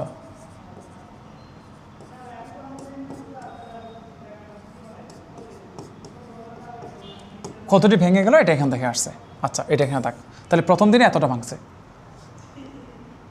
এখন যদি আমরা বলি যে দ্বিতীয় দিনে কতটা ভাঙছে, দ্বিতীয় দিনে কতটা ভাঙছে এটা কীভাবে বের করবো? সেম ইকুয়েশন আবার লিখো, n = n0 into e to the power minus lambda into t. আচ্ছা, তোমাদের যদি জিজ্ঞেস করে বলো তো ল্যামডা চেঞ্জ হয়েছে কিনা, অবশ্যই না, কারণ ল্যামডা তো উপাদানের উপর নির্ভর করে। একদিন পরে যখন 2 দিন হয়েছে উপাদান তো আর চেঞ্জ হয়েছে না। আচ্ছা, তাহলে ল্যামডা আগেরটাই বসাবো, এই যে 0.24 এটাই বসাবো। টাইমের মানও পরের দিন মানে দ্বিতীয় দিন, টাইমের মানও কিন্তু একদিনই বসাবো, টাইমের মানও কিন্তু একদিনই বসাবো, প্রথম দিন দ্বিতীয় দিন, তাহলে 2 নাম্বার দিন, কিন্তু দিন তো একটাই, 2 নাম্বার দিন কিন্তু একটাই তো দিন। আচ্ছা, ওইটা একটু বলি তো, একদম প্রথমে ধরো আছে 10টা, একদিন পরে হয়ে গেল 7টা, তাহলে ভাঙছে কয়টা? 3টা। তাহলে দ্বিতীয় দিনের জন্য আছে কয়টা? দ্বিতীয় দিনের জন্য প্রারম্ভিক পরমাণু কি 10টা আছে? আর 3টা তো ভেঙেই গেছে, কয়টা? তাহলে 7টা। তাহলে আমাদের এই হিসাব নিকাশ অনুযায়ী একদম প্রথমে আসলে 10 টু দি পাওয়ার 8, একদিন পরে পাওয়া গেছে 7.8 ইন্টু 10 টু দি পাওয়ার 7, তাহলে দ্বিতীয় দিনের জন্য তার আদি পরমাণুর সংখ্যা আসবে 7.8 ইন্টু 10 টু দি পাওয়ার 7। মানে আমি বোঝাতে চাচ্ছি একদিন পরে যতটা অবশিষ্ট আছে এটাই হচ্ছে দ্বিতীয় দিনের জন্য প্রারম্ভিক পরমাণুর সংখ্যা। যেমন একদম প্রথমে যদি 10টা থাকে, একদিনে যদি 3টা ভাঙে, তাহলে দ্বিতীয় দিনের জন্য আদিতেই আছে কয়টা? 7টা। তাহলে এটা সেম, একদম প্রথমে আছে 10 টু দি পাওয়ার 8, তার মধ্যে একদিনের পর পাওয়া গেল এতটি, তাহলে দ্বিতীয় দিনের জন্য এটি হচ্ছে আদি পরমাণু সংখ্যা। এই যে n0 এর জায়গায় বসবে এটা e to the power minus lambda, টাইমের মান 1 বসায়া এখান থেকে আবার n পাবো একটা। এখন প্রশ্ন হচ্ছে এখন যে n আসতেছে এই n এর পরিচয় কি? এই n এর পরিচয় হচ্ছে দ্বিতীয় দিন ভেঙে টেঙে কয়টা রয়ে গেছে, এই যে এটা হচ্ছে n। তাহলে 2 নাম্বার দিনের শুরুতে আসিল কয়টা? 7.8 ইন্টু 10 টু দি পাওয়ার 7। আর এখন যে নাম্বারটা পাচ্ছি এটা কি? যে দ্বিতীয় নাম্বার দিনে ভেঙে টেঙে কয়টা রয়ে গেছে, তাহলে কয়টা ভাঙলো কীভাবে পাবো? যেমন ধরো নাও প্রথম দিন আসিল 10টা, প্রথম দিন ভাঙার পর রয়েছে 7টা, তাহলে ভাঙলো 3টা। দ্বিতীয় দিনে ধরে নাও ভাঙ্গা টাঙ্গার পর রয়ে গেছে 4টা, বা ধরে নাও 5টা রয়েছে, তাহলে ভাঙলো কয়টা? 7টা দেখে যদি 5টা হয় তাহলে ভাঙলো 2টা। কীভাবে বের করতে হবে? এই যে 7.8 × 10⁻⁷, এটা থেকে এখানে যে নাম্বারটা গুণ করার পর আসতেছে, মানে সহজ কথায় এই যে নাম্বারটা, এটা থেকে এই নাম্বারটারে যদি বিয়োগ করে দিই তাহলে পেয়ে যাবো দ্বিতীয় দিন কতটা ভাঙছে। আমাকে সবাই একটু কমেন্ট বক্সে জানিও এখানের প্রশ্নটা বুঝছো নাকি আমি আবার অন্যভাবে কিছু বলবো। আমি কি অন্যভাবে একটু বলবো কিনা, বুঝাবো কিনা, হয়তো আমি পরের ভিডিওতে, না হলে আমি বুঝাবো। সবাই প্লিজ আমাকে একটু জানিও এই পুরো অংশটা কি ক্লিয়ার নাকি আবার রিপিট করব। আমাদের পরবর্তী প্রশ্ন হচ্ছে, এখানে লেখা আছে যে একটি তেজস্ক্রিয় মৌলের বিভিন্ন সময়ে অক্ষত পরমাণু সংখ্যা নিচের চকে দেখানো হলো। এখানে যে জিনিসটা তোমাদের বুঝতে হবে, তারা কিন্তু একদম স্পষ্টতই বলে দিছে যে একটা তেজস্ক্রিয় মৌল, ইট মিনস তার ল্যামডা বা T½ অথবা টাও এই সবগুলো একটা ধ্রুব সংখ্যা হয়ে গেছে। তো উপরের অংশ থেকে সময় দেওয়া আছে যে যখন সময়ের মান 0 তখন তার অক্ষত পরমাণু সংখ্যা n0। তাহলে যখন সময়ের মান 0 তখন তার অক্ষত পরমাণু সংখ্যা তো n0 হবেই। আবার 10 দিন পর, মানে দিনে বলা আছে 10 দিন পর n0/3, ইট মিনস অবশিষ্ট আছে 3/1 আবার এখানে একটা T' আছে, সরি এটা T', যেখানে টাইমের মানটা দেওয়া নাই। তো T' সময় টাইমটা জানি না, তখন হচ্ছে 5/1, মানে একটা নির্দিষ্ট সময় পর এটা 5/1 হয়েছে, বাট এটা কত সময় পর এটা দেওয়া নাই। আচ্ছা, প্রথম প্রশ্ন, উদ্দীপক অনুসারে T' মান নির্ণয় করো। আমরা কীভাবে এই T' মান নির্ণয় করবো এটা একটু দেখাতে যাচ্ছি। তাহলে চলো আমরা শুরু করি। প্রথমত আমাদের যে ইকুয়েশনটা শুরু করতে হবে, আমরা জানতাম যে n = n0 × e⁻⁻λ × t। আমি করতেছি না, সবাই প্লিজ ক্যালকুলেটর বের করো এবং আমি যেভাবে বলতেছি এইভাবে একটু বের করে রাখো। দেখো কোথায় কী লিখতে হবে। তার অক্ষত পরমাণু সংখ্যা বলে দিছে 10 দিনে n0/3। তাহলে আমি যেটা করব, এই n এর জায়গায় লিখবো n0/3। আর কখন? যখন টাইমের মান হচ্ছে 10 দিন। এটা তারাই তো বলে দিছে, এই যে যখন 10 দিন তখন হচ্ছে n এর মান, মানে অক্ষত পরমাণু সংখ্যা n0/3। এখন যদি বাকিগুলো ফিল আপ করি, এটা বেশি দূর হয়ে গেছে, সরি। তাহলে n0 × e⁻⁻λ × টাইমের মান হচ্ছে 10। আচ্ছা, একটু খেয়াল করে দেখো তো, এই n0 যদি ক্যান্সেল হয়ে যায় তাহলে এখান থেকে আমরা বের করতে পারবো কিসের মান? এই পুরো জায়গাটা যদি সলভ করি তাহলে কী বের হচ্ছে? এখান থেকে তার ল্যামডার মানটা বের হয়ে গেছে। তাহলে আমরা যে ল্যামডার মানটা পেয়ে গেছি। সবাই ক্যালকুলেটর চাইপা কীভাবে উঠাতে হয় মনে আছে তো? যদি উঠাতে হয় উপপক্ষে একটা লন নিয়ে আসতে হবে। আশা করি এতটুকু পারবা। অথবা তোমাদের যদি এখন নিয়ে বিশাল ঝামেলা হয়, আমি আরেকটু সহজ করে দিতে পারবো। আমাদের কাছে একটা ইকুয়েশন ছিল যে লন n/n0 হচ্ছে -λ × t। এটা নিয়ে কাজ করতে পারো। তখন যেটা করব, লন এই যে n0 দেখতে পাচ্ছ, n দেখতে পাচ্ছ, n মানে হচ্ছে অক্ষত পরমাণু সংখ্যা। এই n এর জায়গায় তারা 10 দিন পর n0/3 লিখতে বলতেছে। তাহলে আমরা এই n এর জায়গায় লিখবো n0/3, নিচে একটা n0 তো আছেই, এখানে -λ × 10। এই যে দেখো n0 চলে যাবে, লন 1/3 ক্যালকুলেটর চাপলে আমরা এখান থেকে ল্যামডার মানটা পেয়ে যাবো। এই যে আমরা একটা ল্যামডা পেয়ে গেলাম। ল্যামডার পরিচয়টা কি? ক্ষয় ধ্রুবক। তার মানে আমরা ক্ষয় ধ্রুবক বের করে ফেলছি। এখন যখন ক্ষয় ধ্রুবক বের করে ফেলবো, আমাদের এরপরে যেটা করতে হবে, আবার সেম ইকুয়েশন, একদম সেম ইকুয়েশন। সবাই আমি আবার বলছি, ধরে নিচ্ছি আমরা ল্যামডা পেয়ে গেছি। হ্যাঁ, আমরা ল্যামডা পেয়ে গেছি ধরে নিচ্ছি। আবার সেম ইকুয়েশনে কি করব, এই n এর মান লিখবো n0/5। তাহলে দেখো লন n এর জায়গায় লিখলাম n0/5, নিচে n0 minus = lambda into t এর জায়গায় লিখবো T'। কারণ যখন n এর জায়গায় n0/5 তখন যে টাইমটা, এটা তো T', এটাই তো বের করতে হবে। আর ল্যামডার মান তো আমরা একটু আগে বের করেই রাখলাম। আমরা তো একটু আগেই বললাম যে ল্যামডাটা কত বের করে রাখছি। তাহলে এখান থেকে কিসের মান বের হবে?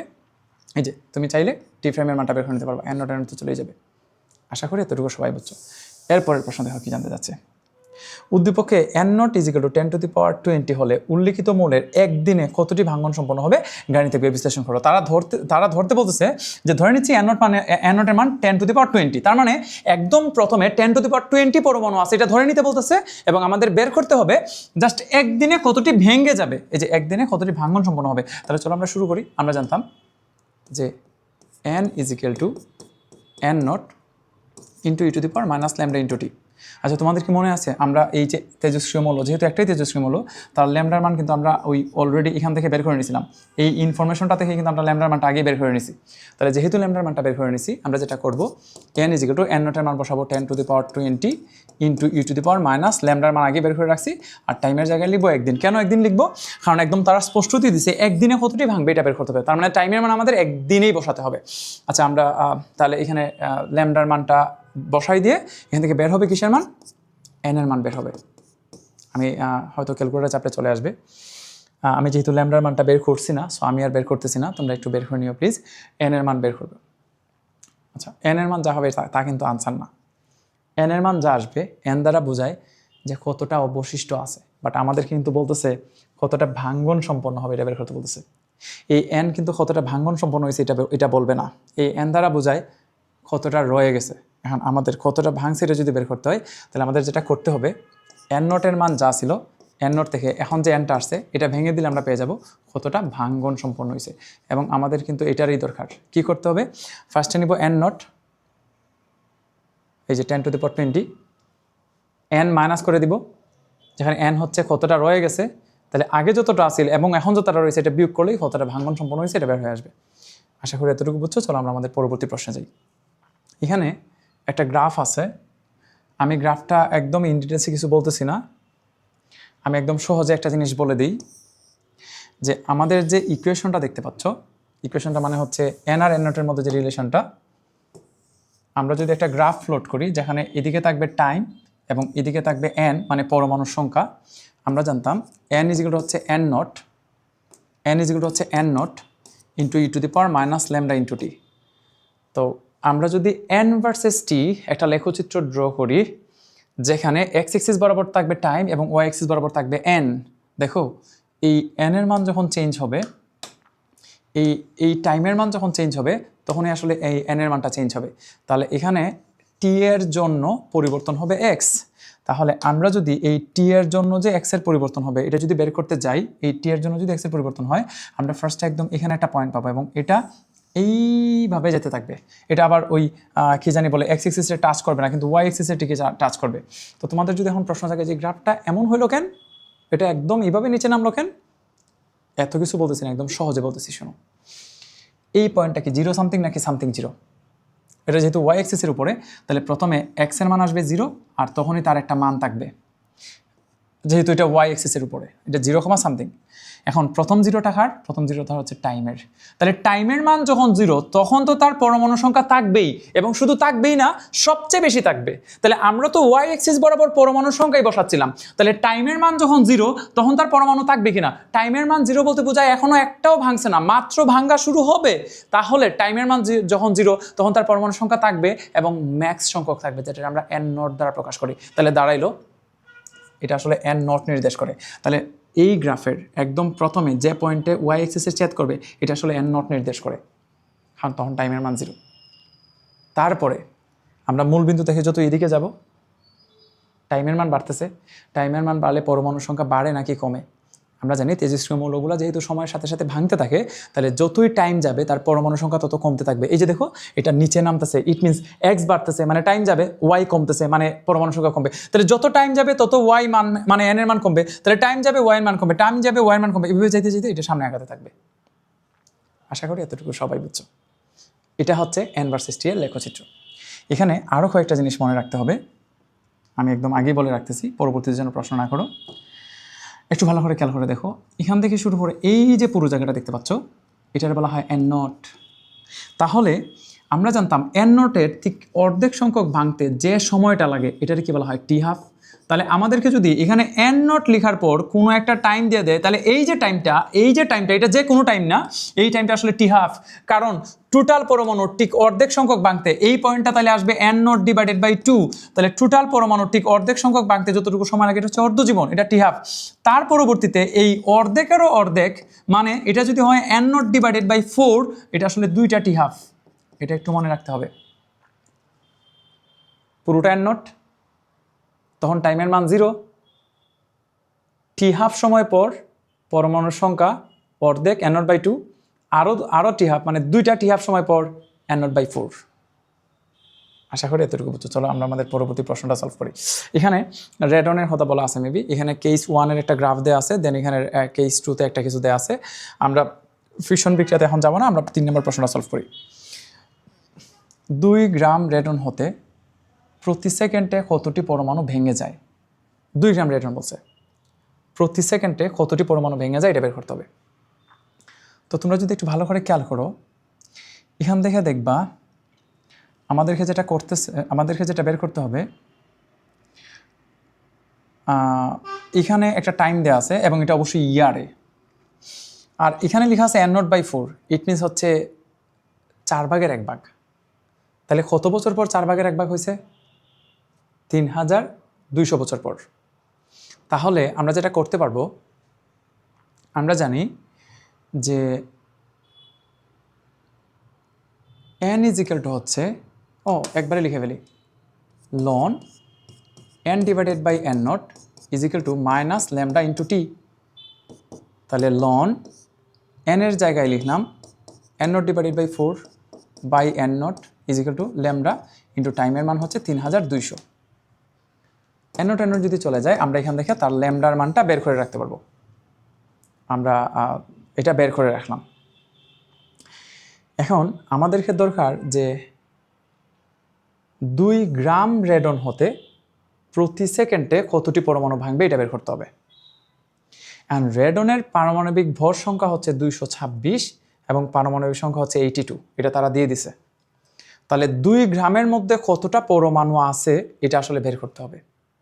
তাহলে আমরা এরকম একটা ইকুয়েশন জানতাম যে ভাঙ্গনের হার মানে তার যে ডিডিটি অফ n, এটা আসলে অক্ষত পরমাণু সংখ্যার সমানুপাতিক, মানে λ × n এর সমান।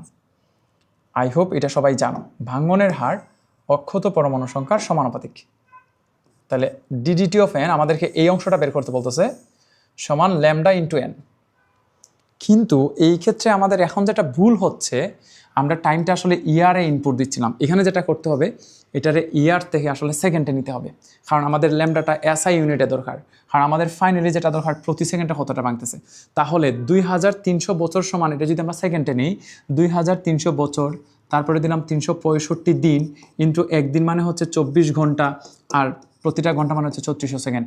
এই যে এতগুলো নাম্বার গুণ হয়েছে, কেন গুণ হয়েছে আমার প্রশ্ন করো না। কেন গুণ হয়েছে এটা বলতে পারবো, এটা হচ্ছে বছর থেকে সেকেন্ডে নেওয়ার জন্য, কিন্তু নাম্বারগুলো কীভাবে আসছে এটা বলো না, এটা তোমরা বুঝে যাওয়ার কথা।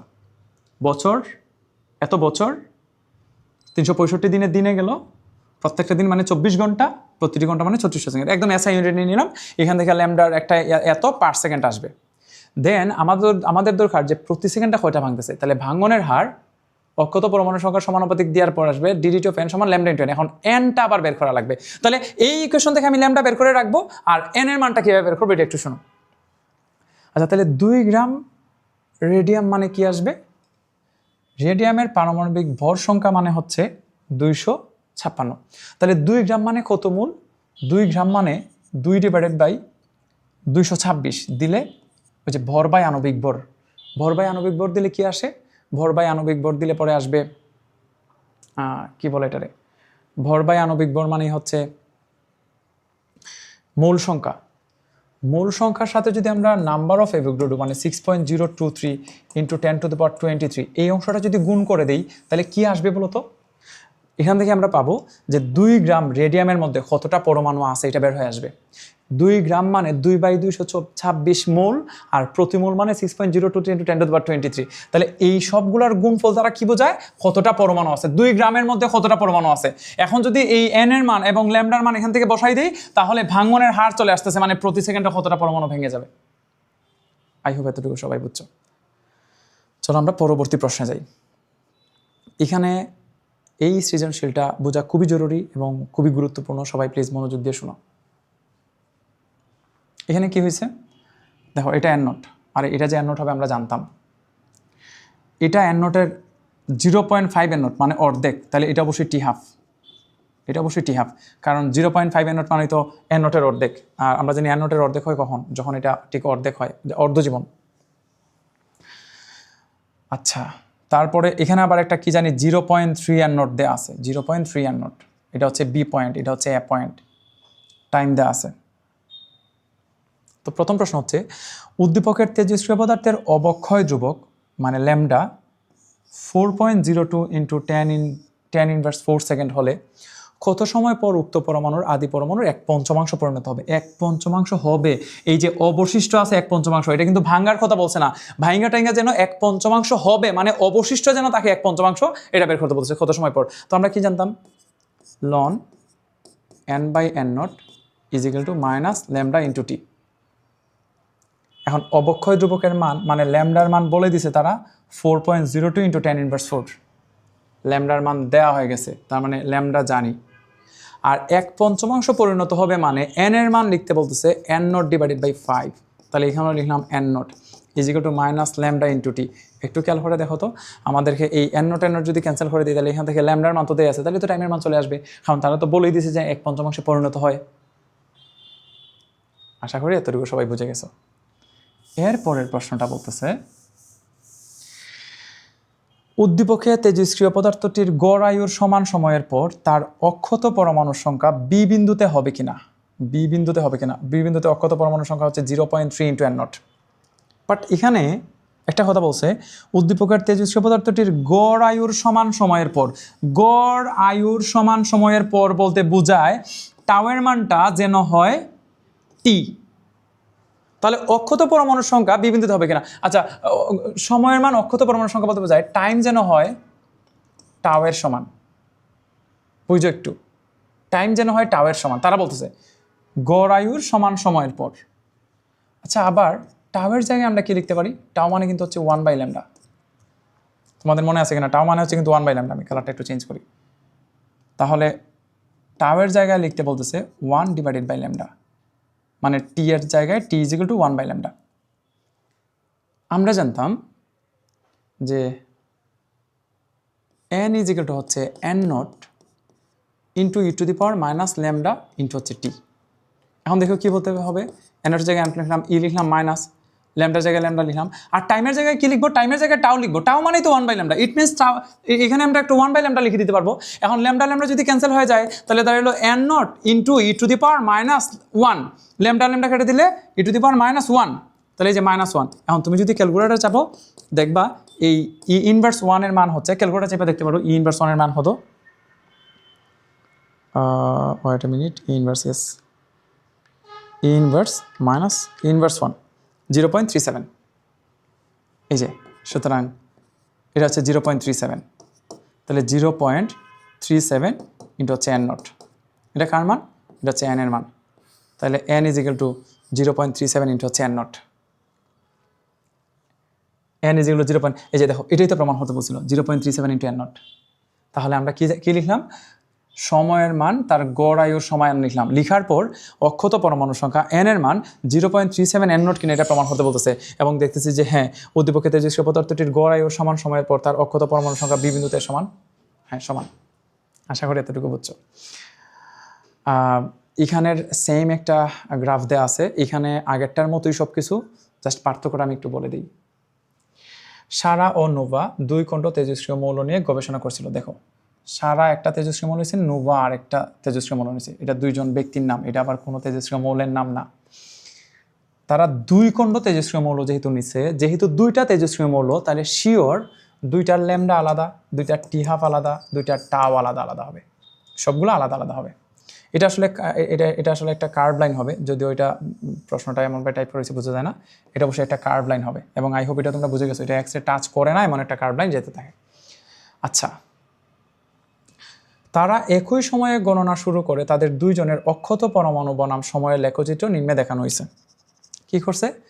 অক্ষত পরমাণু বনাম সময়ের লেখচিত্র নিম্নে দেখানো হয়েছে। তো এটা যদি একটু খেয়াল করো, এটা কিন্তু ওয়াই এক্সিসে টাচ করছে না। ইট মিনস এখানে সময়ের মান যখন 1, এই পয়েন্টে আসো, তখন পরমাণুর সংখ্যা হচ্ছে এত, 84.09 ইন্টু 10⁶।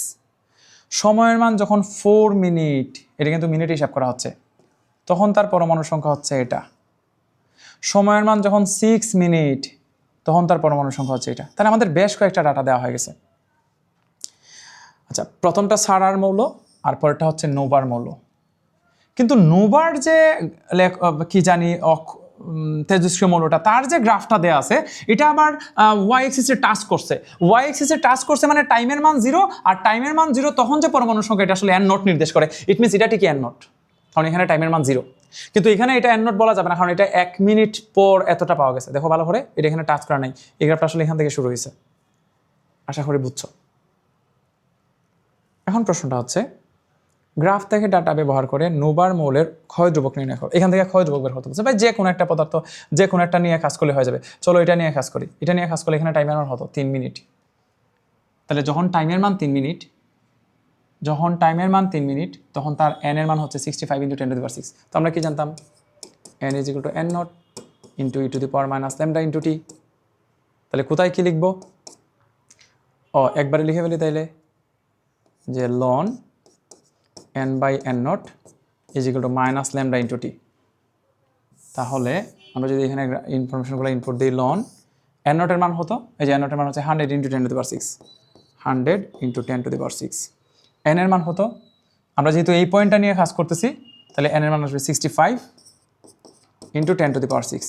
দেখো এটারও n ধরতে পারতাম, কিন্তু তখন টাইম দেওয়া লাগবে 5 মিনিট। যে কোনো একটা নিয়ে কাজ করলে হবে। আমি এটারে n ধরতে চাচ্ছি, এবং এটা কত সময় পর একটু খেয়াল করে দেখো, এটা হচ্ছে 3 মিনিট পর। তাহলে তখন টাইমের মান লিখবো -λ × টাইমের মান হচ্ছে 3 মিনিট। তাহলে এটা মিনিটই থাক, সেকেন্ডে নেওয়ার দরকার নাই। SI ইউনিট তো বলে নাই, জাস্ট ক্ষয় ধ্রুবক নির্ণয় করতে বলতেছে। তাহলে এখান থেকে তুমি কি পাবা? ক্যালকুলেটার চাপলে একটা ল্যামডার মান পেয়ে যাবা, এবং ল্যামডার মান যা আসবে আনসারটা দিবে এভাবে পার মিনিট। ল্যামডার SI ইউনিট হচ্ছে পার সেকেন্ড, কিন্তু আমরা যেহেতু এটার সেকেন্ডে নেই নাই, এটা যেহেতু মিনিটে রেখে দিছি, তাহলে আনসারটা আসবে পার মিনিট। আশা করি এতটুকু সবাই বুঝছো। উদ্দীপকের আলোকে ক্ষার মৌল আগে ভেঙে যাবে যাচাই করো। পোলাপান তোমাদেরকে কি শেখানো হয়েছে? খে আগে ভাঙবে, খে পরে ভাঙবে, এটা কিসের উপর নির্ভর করে? আমরা জানতাম যার ল্যামডার মান বেশি এটা তত দ্রুত ভাঙে, যার ল্যামডার মান কম এটা তত ধীরে ভাঙে। তাহলে আমরা যেটা নিয়ে কাজ করতেছি, এখানে একটা ল্যামডা তো অবক্ষয় ধ্রুবক, নোভার যে মৌলটা তার অবক্ষয় ধ্রুবক তো আমরা বের করে নিলামই। এখন জাস্ট সারার মৌলের অবক্ষয় ধ্রুবকটা বের করতে হবে, এবং তার জন্য আমরা সেম ইকুয়েশনটার সাহায্য নিব।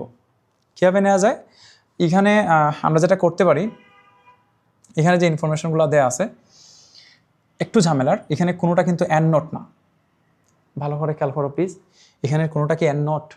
মানে টাইমের মান যখন 0 তখন পরমাণু সংখ্যা কি দেওয়া আছে? না। কিন্তু আমরা যেটা করতে পারি, চলো আমরা হিসাব নিকাশটা শুরুই করি এখান থেকে। এটা ধর নাও A পয়েন্ট, এটা ধর নাও B পয়েন্ট। তো আমি যদি A পয়েন্ট থেকে সময় গণনা শুরু করি, হ্যাঁ গ্রাফ অনুযায়ী এটা 1 মিনিট, কিন্তু আমি এখান থেকে সময় গণনা শুরু করব, আমি ধরবো এটা হচ্ছে 0 মিনিট, কারণ আমি এখান থেকে সময় গণনা শুরু করছি। তাহলে অবশ্যই এটারে আমি কি কাউন্ট করতে পারবো? n not. যদি আমি A বিন্দুতে থাকা সময়টারে 0 মিনিট বলি, তখন যে তার পরমাণু সংখ্যা এটা ঠিকই n নট। এখন আসো B বিন্দুতে আসি, চলো 4 মিনিট। কার জন্য 4 মিনিট? গ্রাফের জন্য 4 মিনিট। তাহলে 0 থেকে শুরু করে 1 মিনিট, 2 মিনিট, 3 মিনিট, 4 মিনিট, কিন্তু আমি তো এখান থেকে সময় গণনা শুরু করছি। আমি যদি এই 0-রে 1 ধরি, তাহলে দেখো 1 মিনিট, 2 মিনিট, 3 মিনিট। তাহলে আমার রেসপেক্টে আমি যদি A পয়েন্ট থেকে টাইম কাউন্ট করা স্টার্ট করি, তাহলে B বিন্দুতে আইসা অবশ্যই 4 মিনিট না, B বিন্দুতে আইসা অবশ্যই 3 মিনিট। আমাকে সবাই একটু জানাও প্লিজ, সবাই একটু কমেন্ট সেকশনে জানাও কেন এটা 3 মিনিট হয়েছে। এটা কি বুঝছো না? আমি পরবর্তী ক্লাসে আবার এটা রিপিট করব, সবাই একটু জানাও প্লিজ।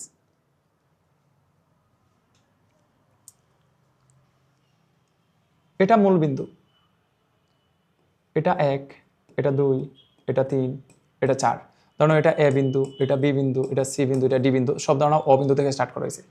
তাহলে O বিন্দুর রেসপেক্টে এটা 1 মিটার দূরে, এটা 2 মিটার দূরে, এটা 3 মিটার দূরে, এটা 3 মিটার দূরে। কিন্তু আমি যদি A থেকেই গণনা শুরু করি, তাহলে A থেকে কি B 2 মিটার দূরে?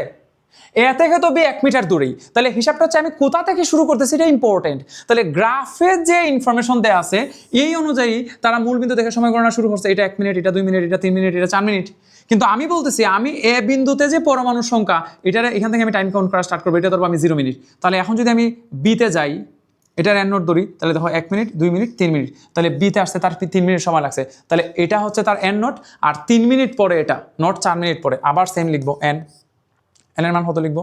n এর মান হচ্ছে 50 × 10⁶, আর n নটের মান ছিল 84.09 × 10⁶ = -λ ইন্টু টাইমের মান কত লিখবো? 3 মিনিট না 4 মিনিট? আবার বলি 3 মিনিট, অবশ্যই 4 মিনিট না, সরি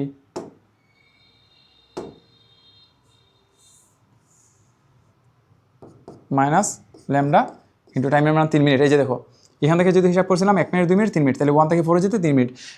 এটা যদি খেয়াল করো, এখান থেকে আবার আসবে একটা ল্যামডা, অবশ্যই এককটা পার মিনিট আসবে। আমরা সার আর নোভার মৌলের ল্যামডাটা কিন্তু আগের প্রশ্নে বের করে রাখছি, এখন সার আর মৌলেরও ল্যামডাটা বের করে রাখবো, এবং বের করার পর যা আসবে একটু খেয়াল করে দেখো, যা আসবে দেখবো কার ল্যামডা বেশি কার ল্যামডা কম। সারার যে মৌল তার ল্যামডা এবং নোভার যে মৌল, এই দুইটা মৌলের মধ্যে যার ল্যামডা বেশি আসবে, ল্যামডা বেশি মানে দ্রুত ভাঙতেছে, তার মানে তাড়াতাড়ি শেষ হয়ে যাবে। আর যার ল্যামডার মান কম, এটা মানে ধীরে ধীরে ভাঙতেছে, তার মানে প্রকৃতিতে এটা বেশিক্ষণ যাবত স্থায়ী থাকবে। আমাদের জানতে যাচ্ছে ক্ষার মৌল আগে ভেঙে যাবে, যার ল্যামডাটা বেশি আসবে বলে দেবা এটার ল্যামডা বেশি, এটা দ্রুত ভাঙবে বিধায় এটা আগে ভেঙে যাবে। আশা করি এতটুকু সবাই বুঝছো।